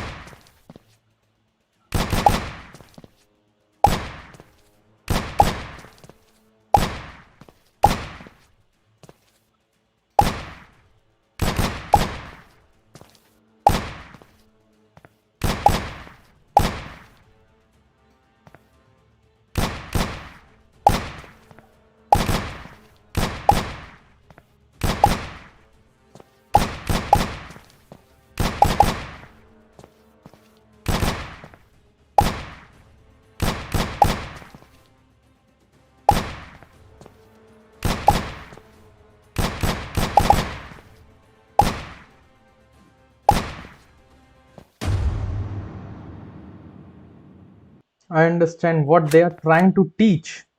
When somebody is challenging,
The next task is the burst flick task.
Yeah, baby.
Yes.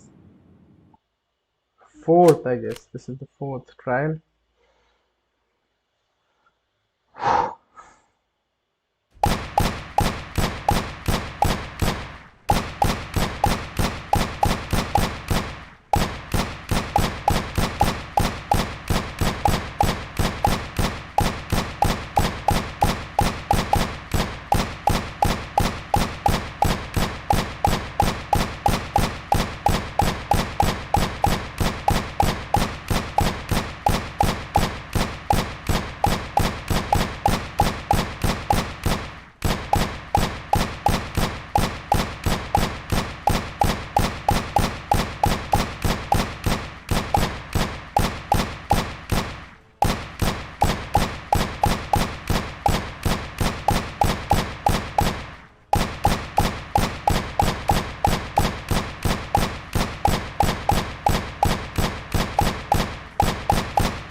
Accuracy 95 and 99%. How the heck?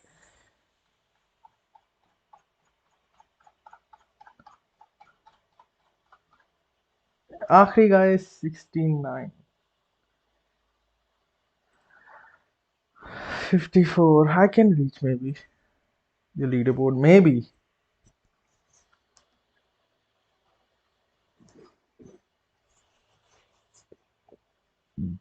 A little grid shot for fun to see how far have we come.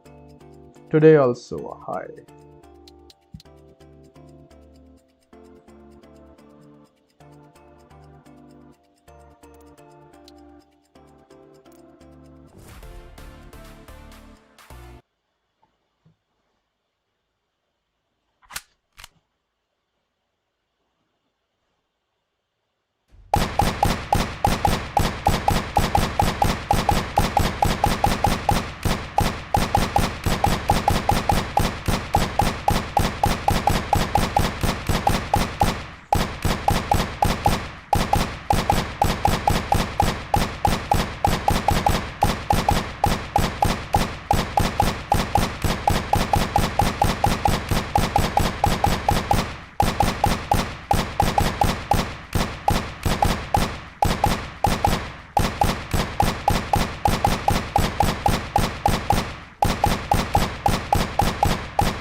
Nah. 66. I can do better.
$72, bro. Yes. 72. I crossed the 69 barrier.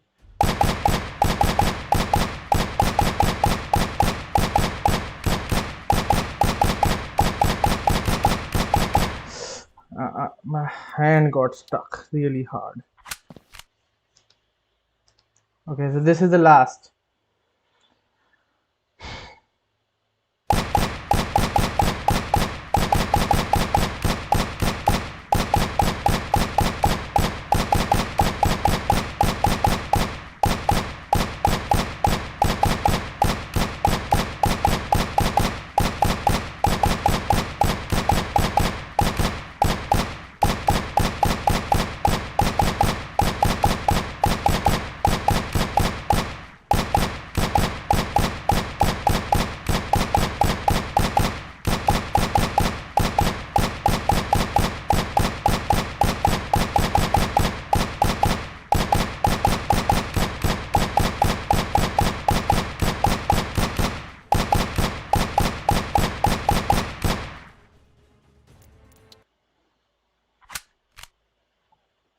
That was bad. That was just bad.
72 is my best.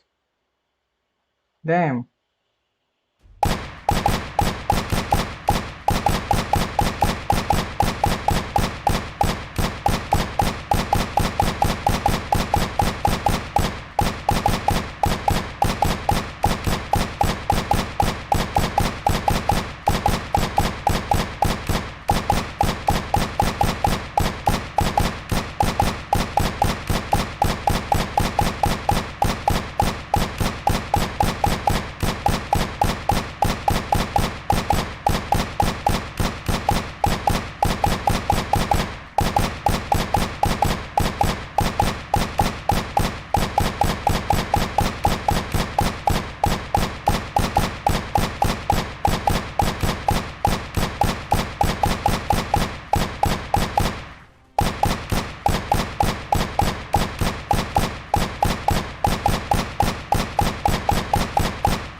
$66. I thought I was good this time. Okay, so this is left.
$67 is my average. It is my average.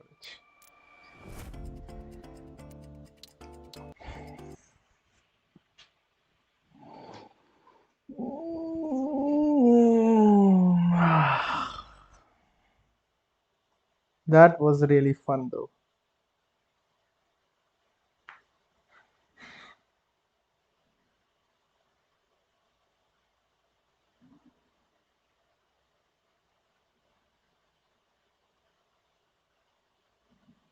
I have reached the 67 level. That is fine.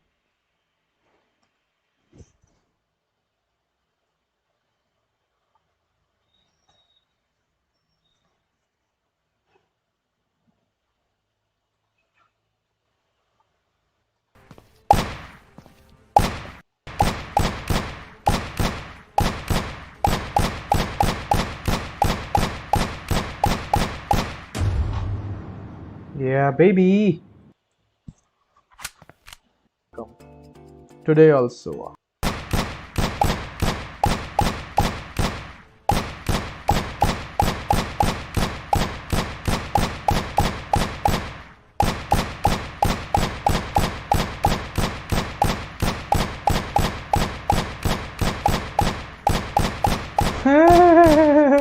The real, bro.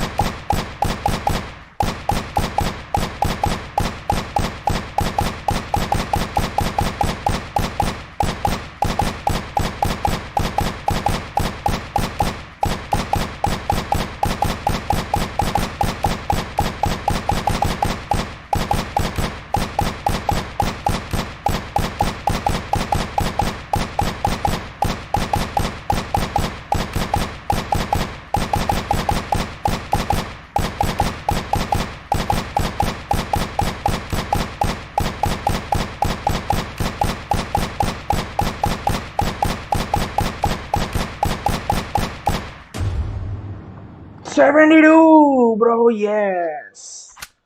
72. I crossed the 69 barrier.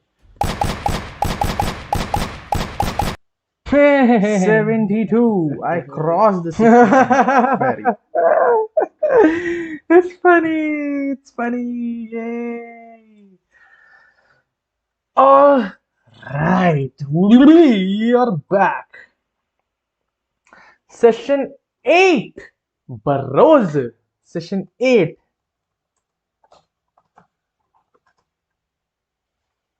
Bro.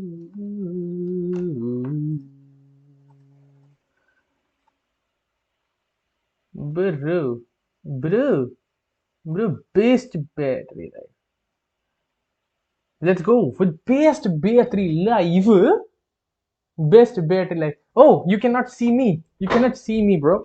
Oh my god. Oh my god, the session has started and you cannot see me. Hey, I could have been cheating. I could have been jerking off.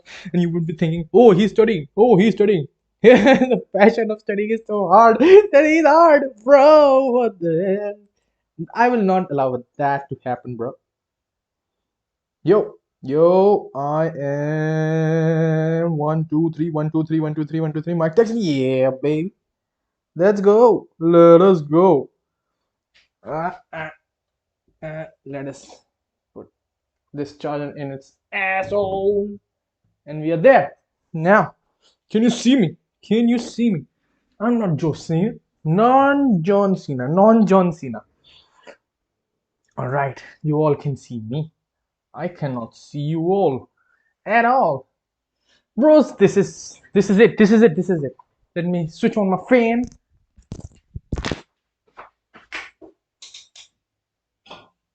Drink some water. Water.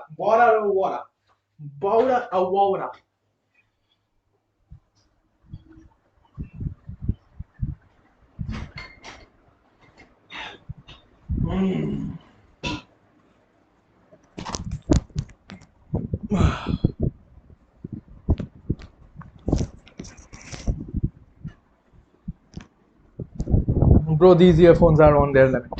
But now, the most important stuff we are doing Charter Acts and Constitution. The most interesting portion was the fact that okay, so we did this 14 demands and 11 and all of that stuff.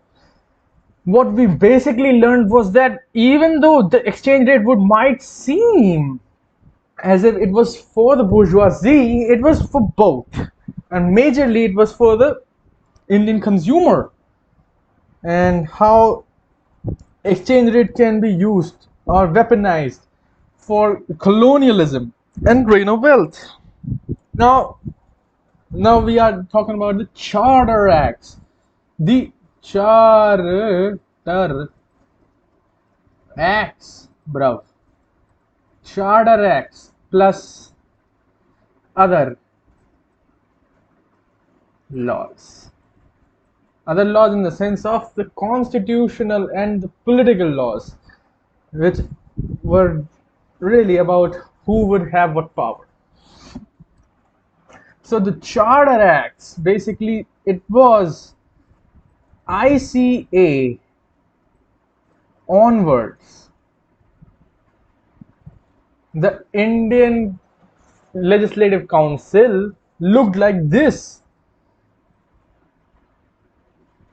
The X plus 1 plus Y, meaning this Y, which are equivalent to a modern day member of parliament MP, and this is equivalent to the Council of Ministers / Government of India. Alright, so from ICA onwards we have this X plus 1. Before that it was easy to track and the amount of these X's and Y's, because for your Charter Act 1953 we have the Council of Ministers as 4 plus 1 plus 1, in which 1 law minister, 1 commander-in-chief plus 6 member of parliament from ICS. Alright, Now ICS. Now board of control was the one in which Exchequer guy, Secretary of State of India, no, not Secretary of State of India. That did not form until Queen's Proclamation. Secretary of State for Britain, and there were ICS, four ICS guys. But now in this also there are ICS guys. In Charter Act 1933. Oh shit! I wrote 19. My bad. Like a retard. I meant 1853 and 1833. We have the 4 plus 1 plus 1. Wait. 4 plus 1 plus 1. Wait. Not 4 plus 1 plus 1. This is wrong. This is 3 plus 1 plus 1. One law minister, one governor. This was 3 plus 1. This was 3 plus 1. Okay, yeah. So in 1833, this was 3 plus 1, right? That is what I gather.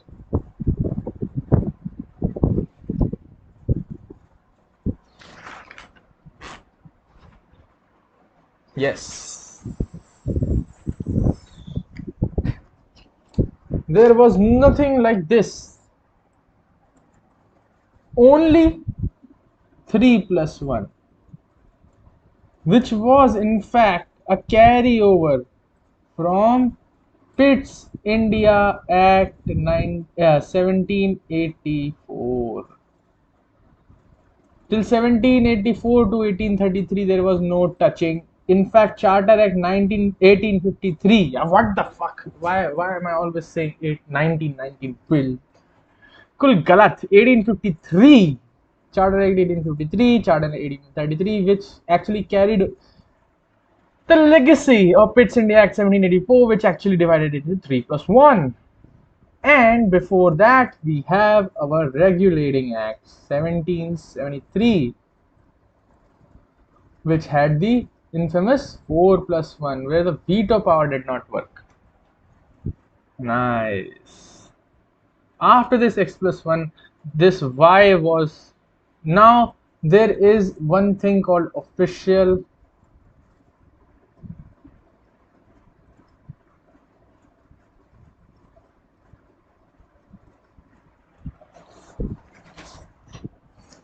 Official and non-official. This also was started with ICA, the buzzard of official, non-official. Who is an official? Who is an official member? Then there is this buzzard of official and non-official member. Official, non-official.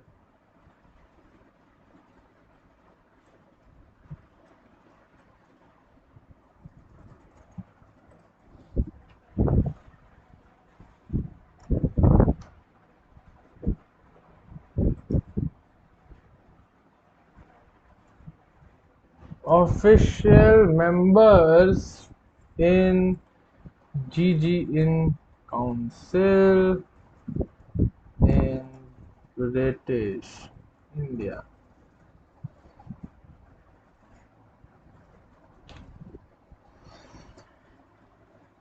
Official, non-official. What does that mean? 1861. Predecessor. Limited the board. The council was now called Government Legislative Council, Imperial Legislative Council. 3 members were to be appointed by Secretary of State of India, 2 by the sovereign. The power to appoint passed to the crown in 1869. The viceroy was empowered to appoint an additional 6 to 12 members.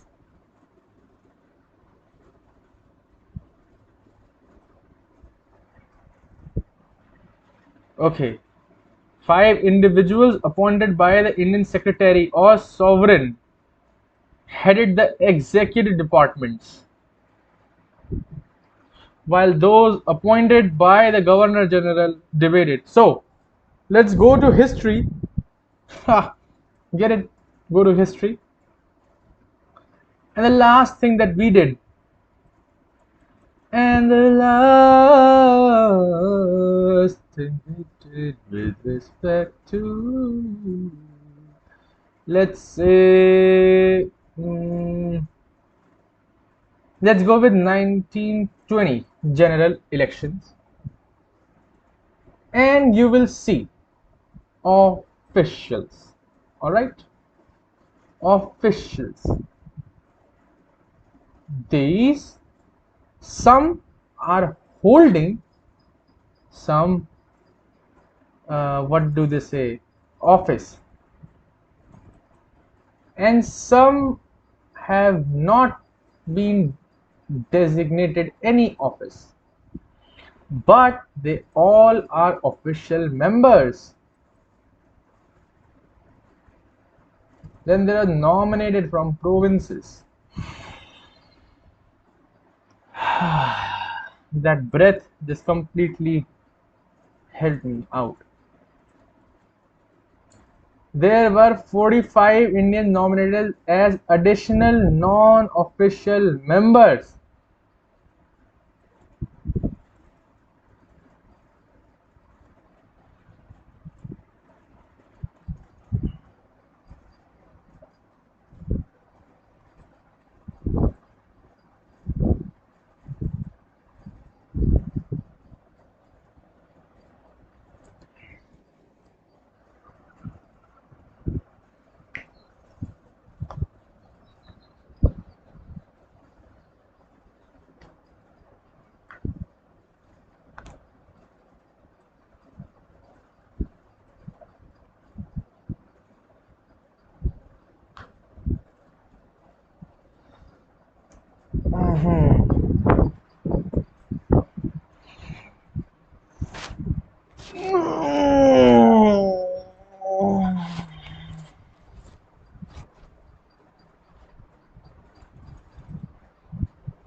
For this, it is important to see the first chapter of Lakshmikant, because in this, absolutely magnificently, they have explained all of this.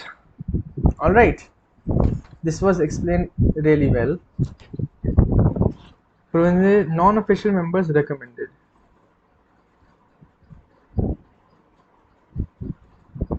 Nominates official members.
Oh my god! What? 11,000?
Oops, erase it.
Governor General nominates 6 to 12 people in 1862's Council, Indian Council Act.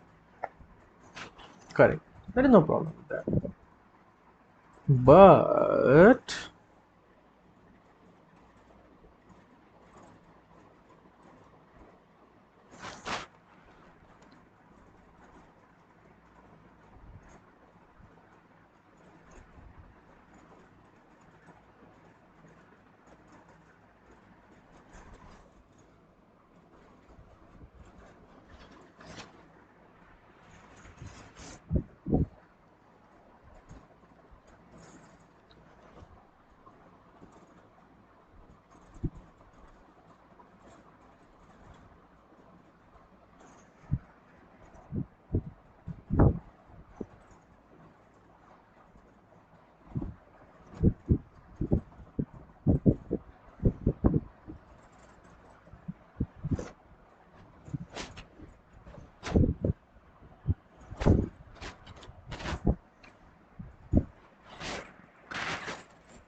session 8 is over and we did not understand this yet. This is done and this is done.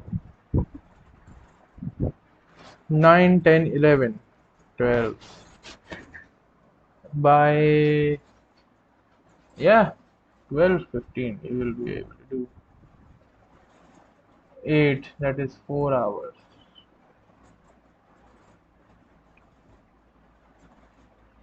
Absolutely.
15 minutes.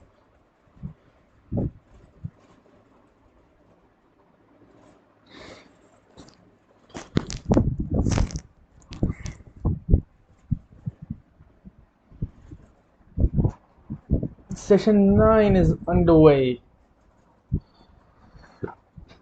All right.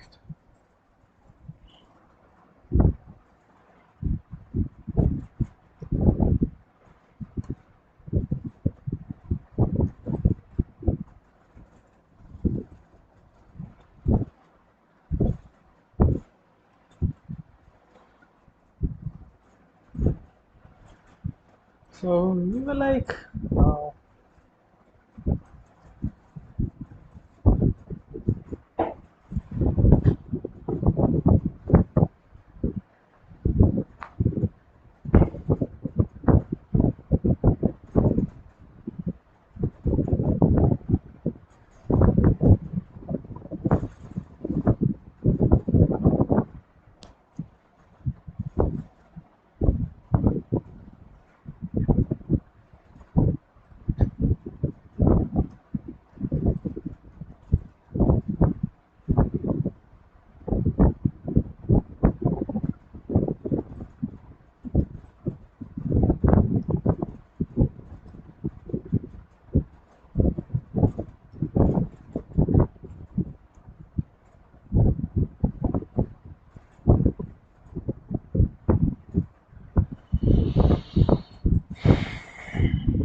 Food was centered with sleeping for sale.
Still there is doubt, and I am conflating the fact that it has to do with the payment.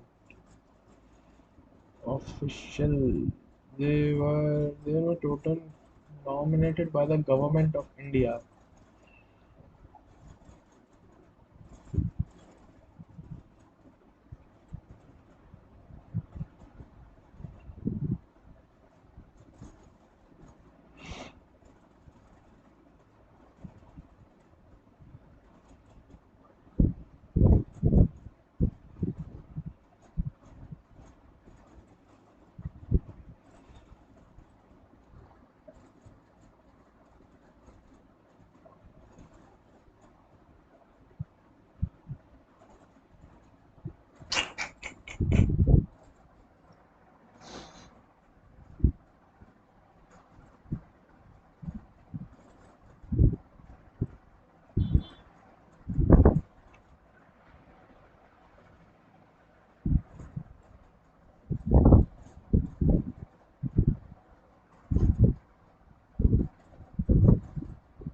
Island.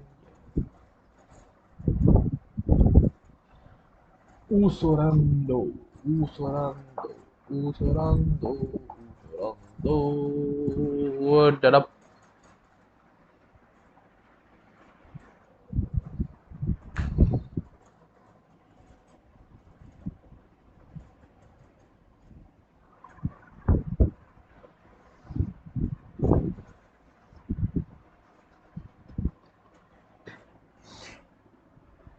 Maybe in the books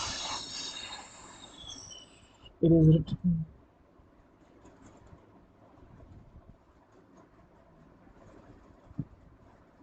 Seas, nope, nope. This press. Cultural awakening, nation movement, earth movement.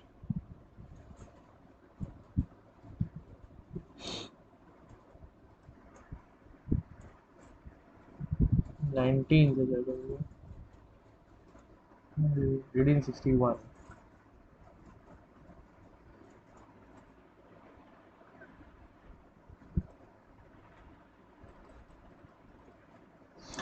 The Act of 1858. Oops.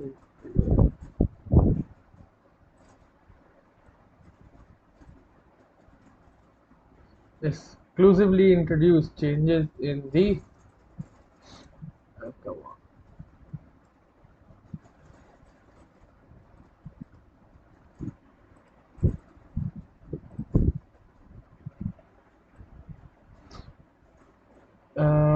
The Act of 1858 exclusively introduced changes in the home government. So far as India was concerned, it did not touch the administrative setup in India. There was a strong feeling that sweeping changes in the Constitution of India were called for after the Great Crisis of 57-58, especially in the direction of establishing closer contacts with Indian public opinion. The crisis had clearly brought home the fact that the perilous experiment of continuing to legislate for millions with few means of knowing, except by rebellion, whether the laws suit them or not, must be done away with.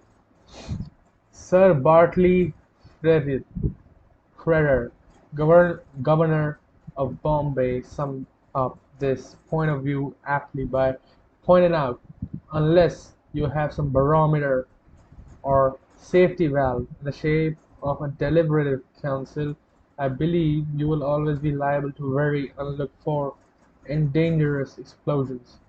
These sentiments were also voiced by prominent Indians like Sayyid Ali Khan, who opined that one of the major causes of the crisis of 1857-58 was the want of contact between the rulers and the ruled. The question of giving a representation to Indians was even more in 1858, representation to Indians in the Legislative Council. But then the view prevailed that if such representation was slight, it would serve no purpose. On the other hand, it was liberal, it would ascribe not to any sense of fairness on the part of the British Parliament, but to fear which crisis had produced in their minds. There were other reasons which necessitated changes in the Constitution of India. By the Charter 1833, legislation has been centralized. The Legislative Council at the center had alone the power to legislate for the whole country. It dealt with all legislative matters responsible in the nature of it failed to do its job on account of the ignorance of the condition prevailing in the different parts of the vast country, nor had the council the will or the time to seek out certain common legislative standards applicable to all parts of the country. In the next place, the working of the Executive Legislative Council set up by the Charter Act left much to be desired. The council had become a sort of a debating society or a parliament on a small scale. It had arrogated to itself all the functions and privileges of a representative body.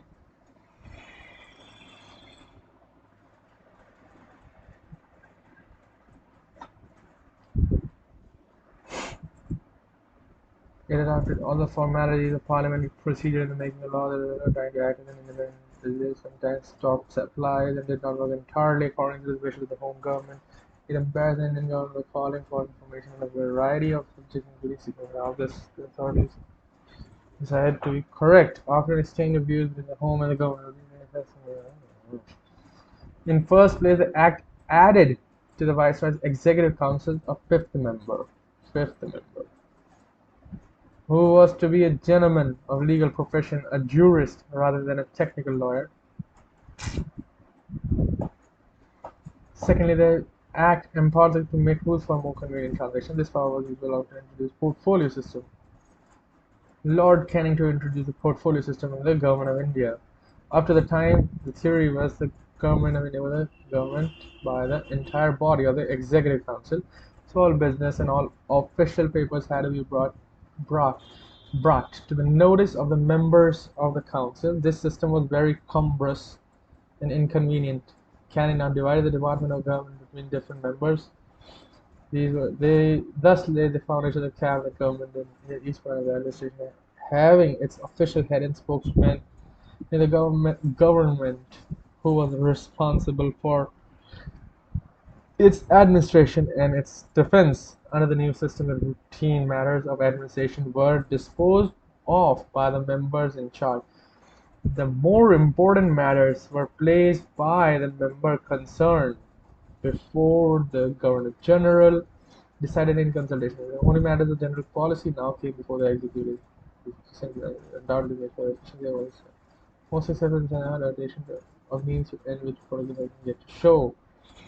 Thirdly, for purposes of legislation, the viceroy was expanded by addition of not less than 6 and not more than 12 additional members who would be nominated by the Governor-General and would hold office. Not less than half of these were to be non-officials.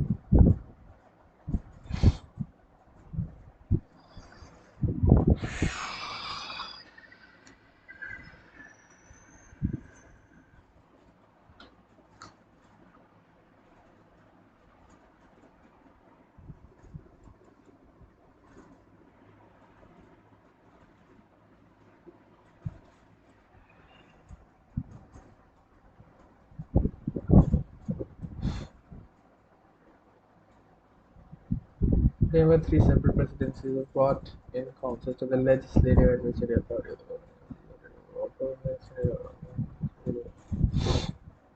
Election of the council were created and recreated, and few non-official new were introduced for the purpose.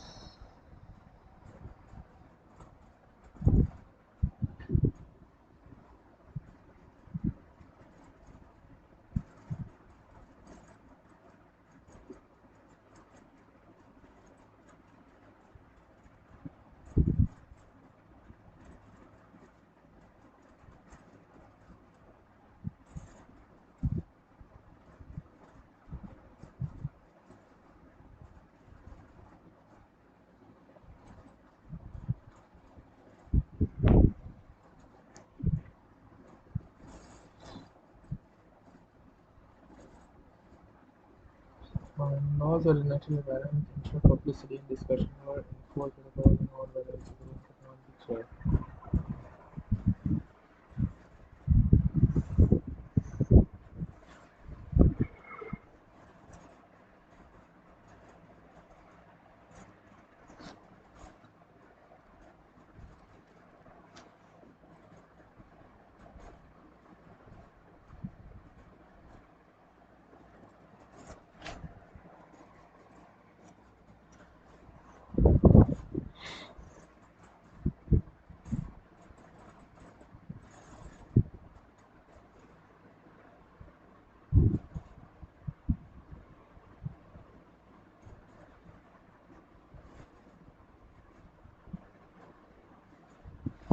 Wholly official executive council.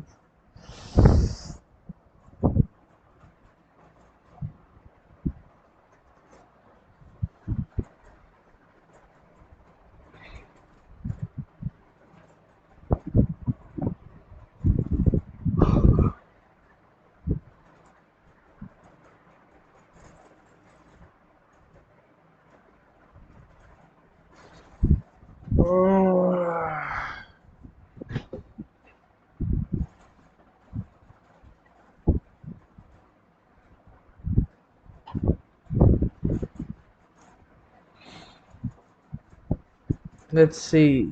Session 9 has ended, bros. Dunzo. Nice.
Let's go. Let's go. Let's go. Let's go. I don't know what the hell did I do this for.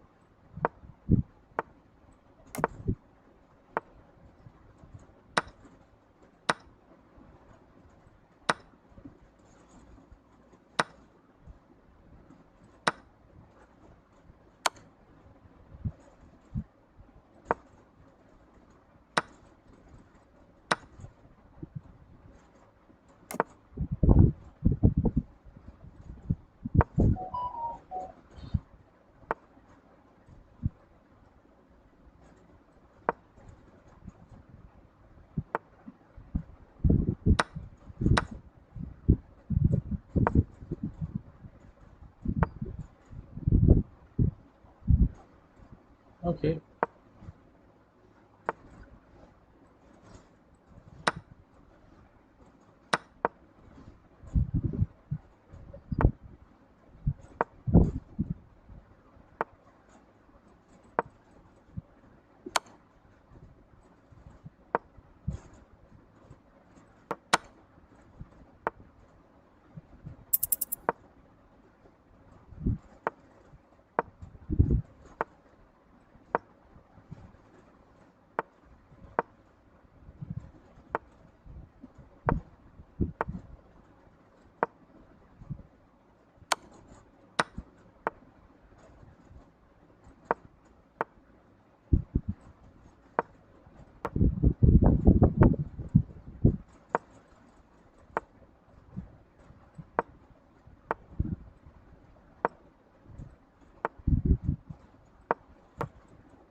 Oh, I had so low time, bro. I was winning just because I was taking so much time. Damn. He is comfortable.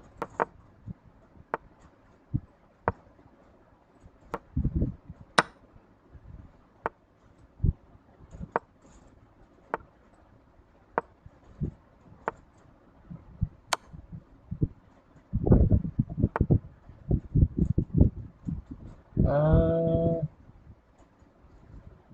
let's see. Damn.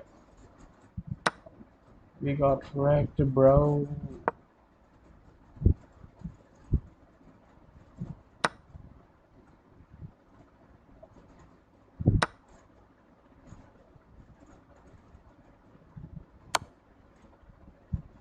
Uh,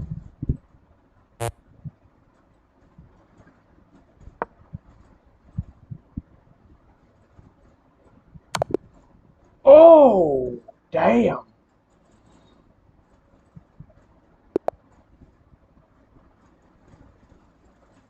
Oh, that is snappy.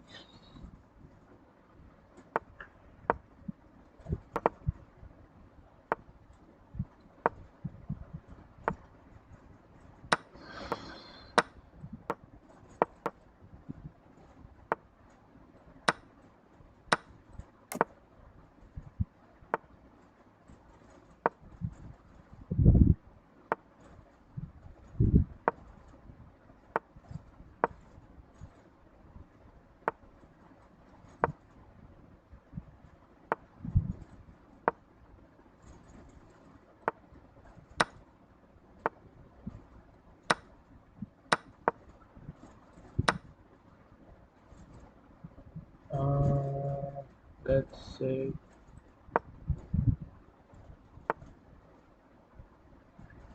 Uh,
damn it. I just lost 100 elo today. But I have no problem. Anyways, session 10 has started. 11:08.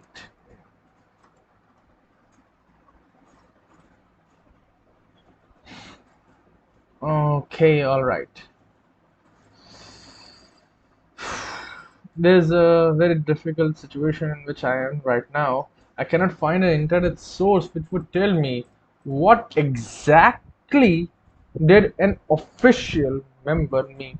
What does it mean to be a government official? Because there are two governments that we are talking about, a government of India and the government of Britain, home government and this. So the official member. Who is an official member? Maybe Bipin Chandra will help me.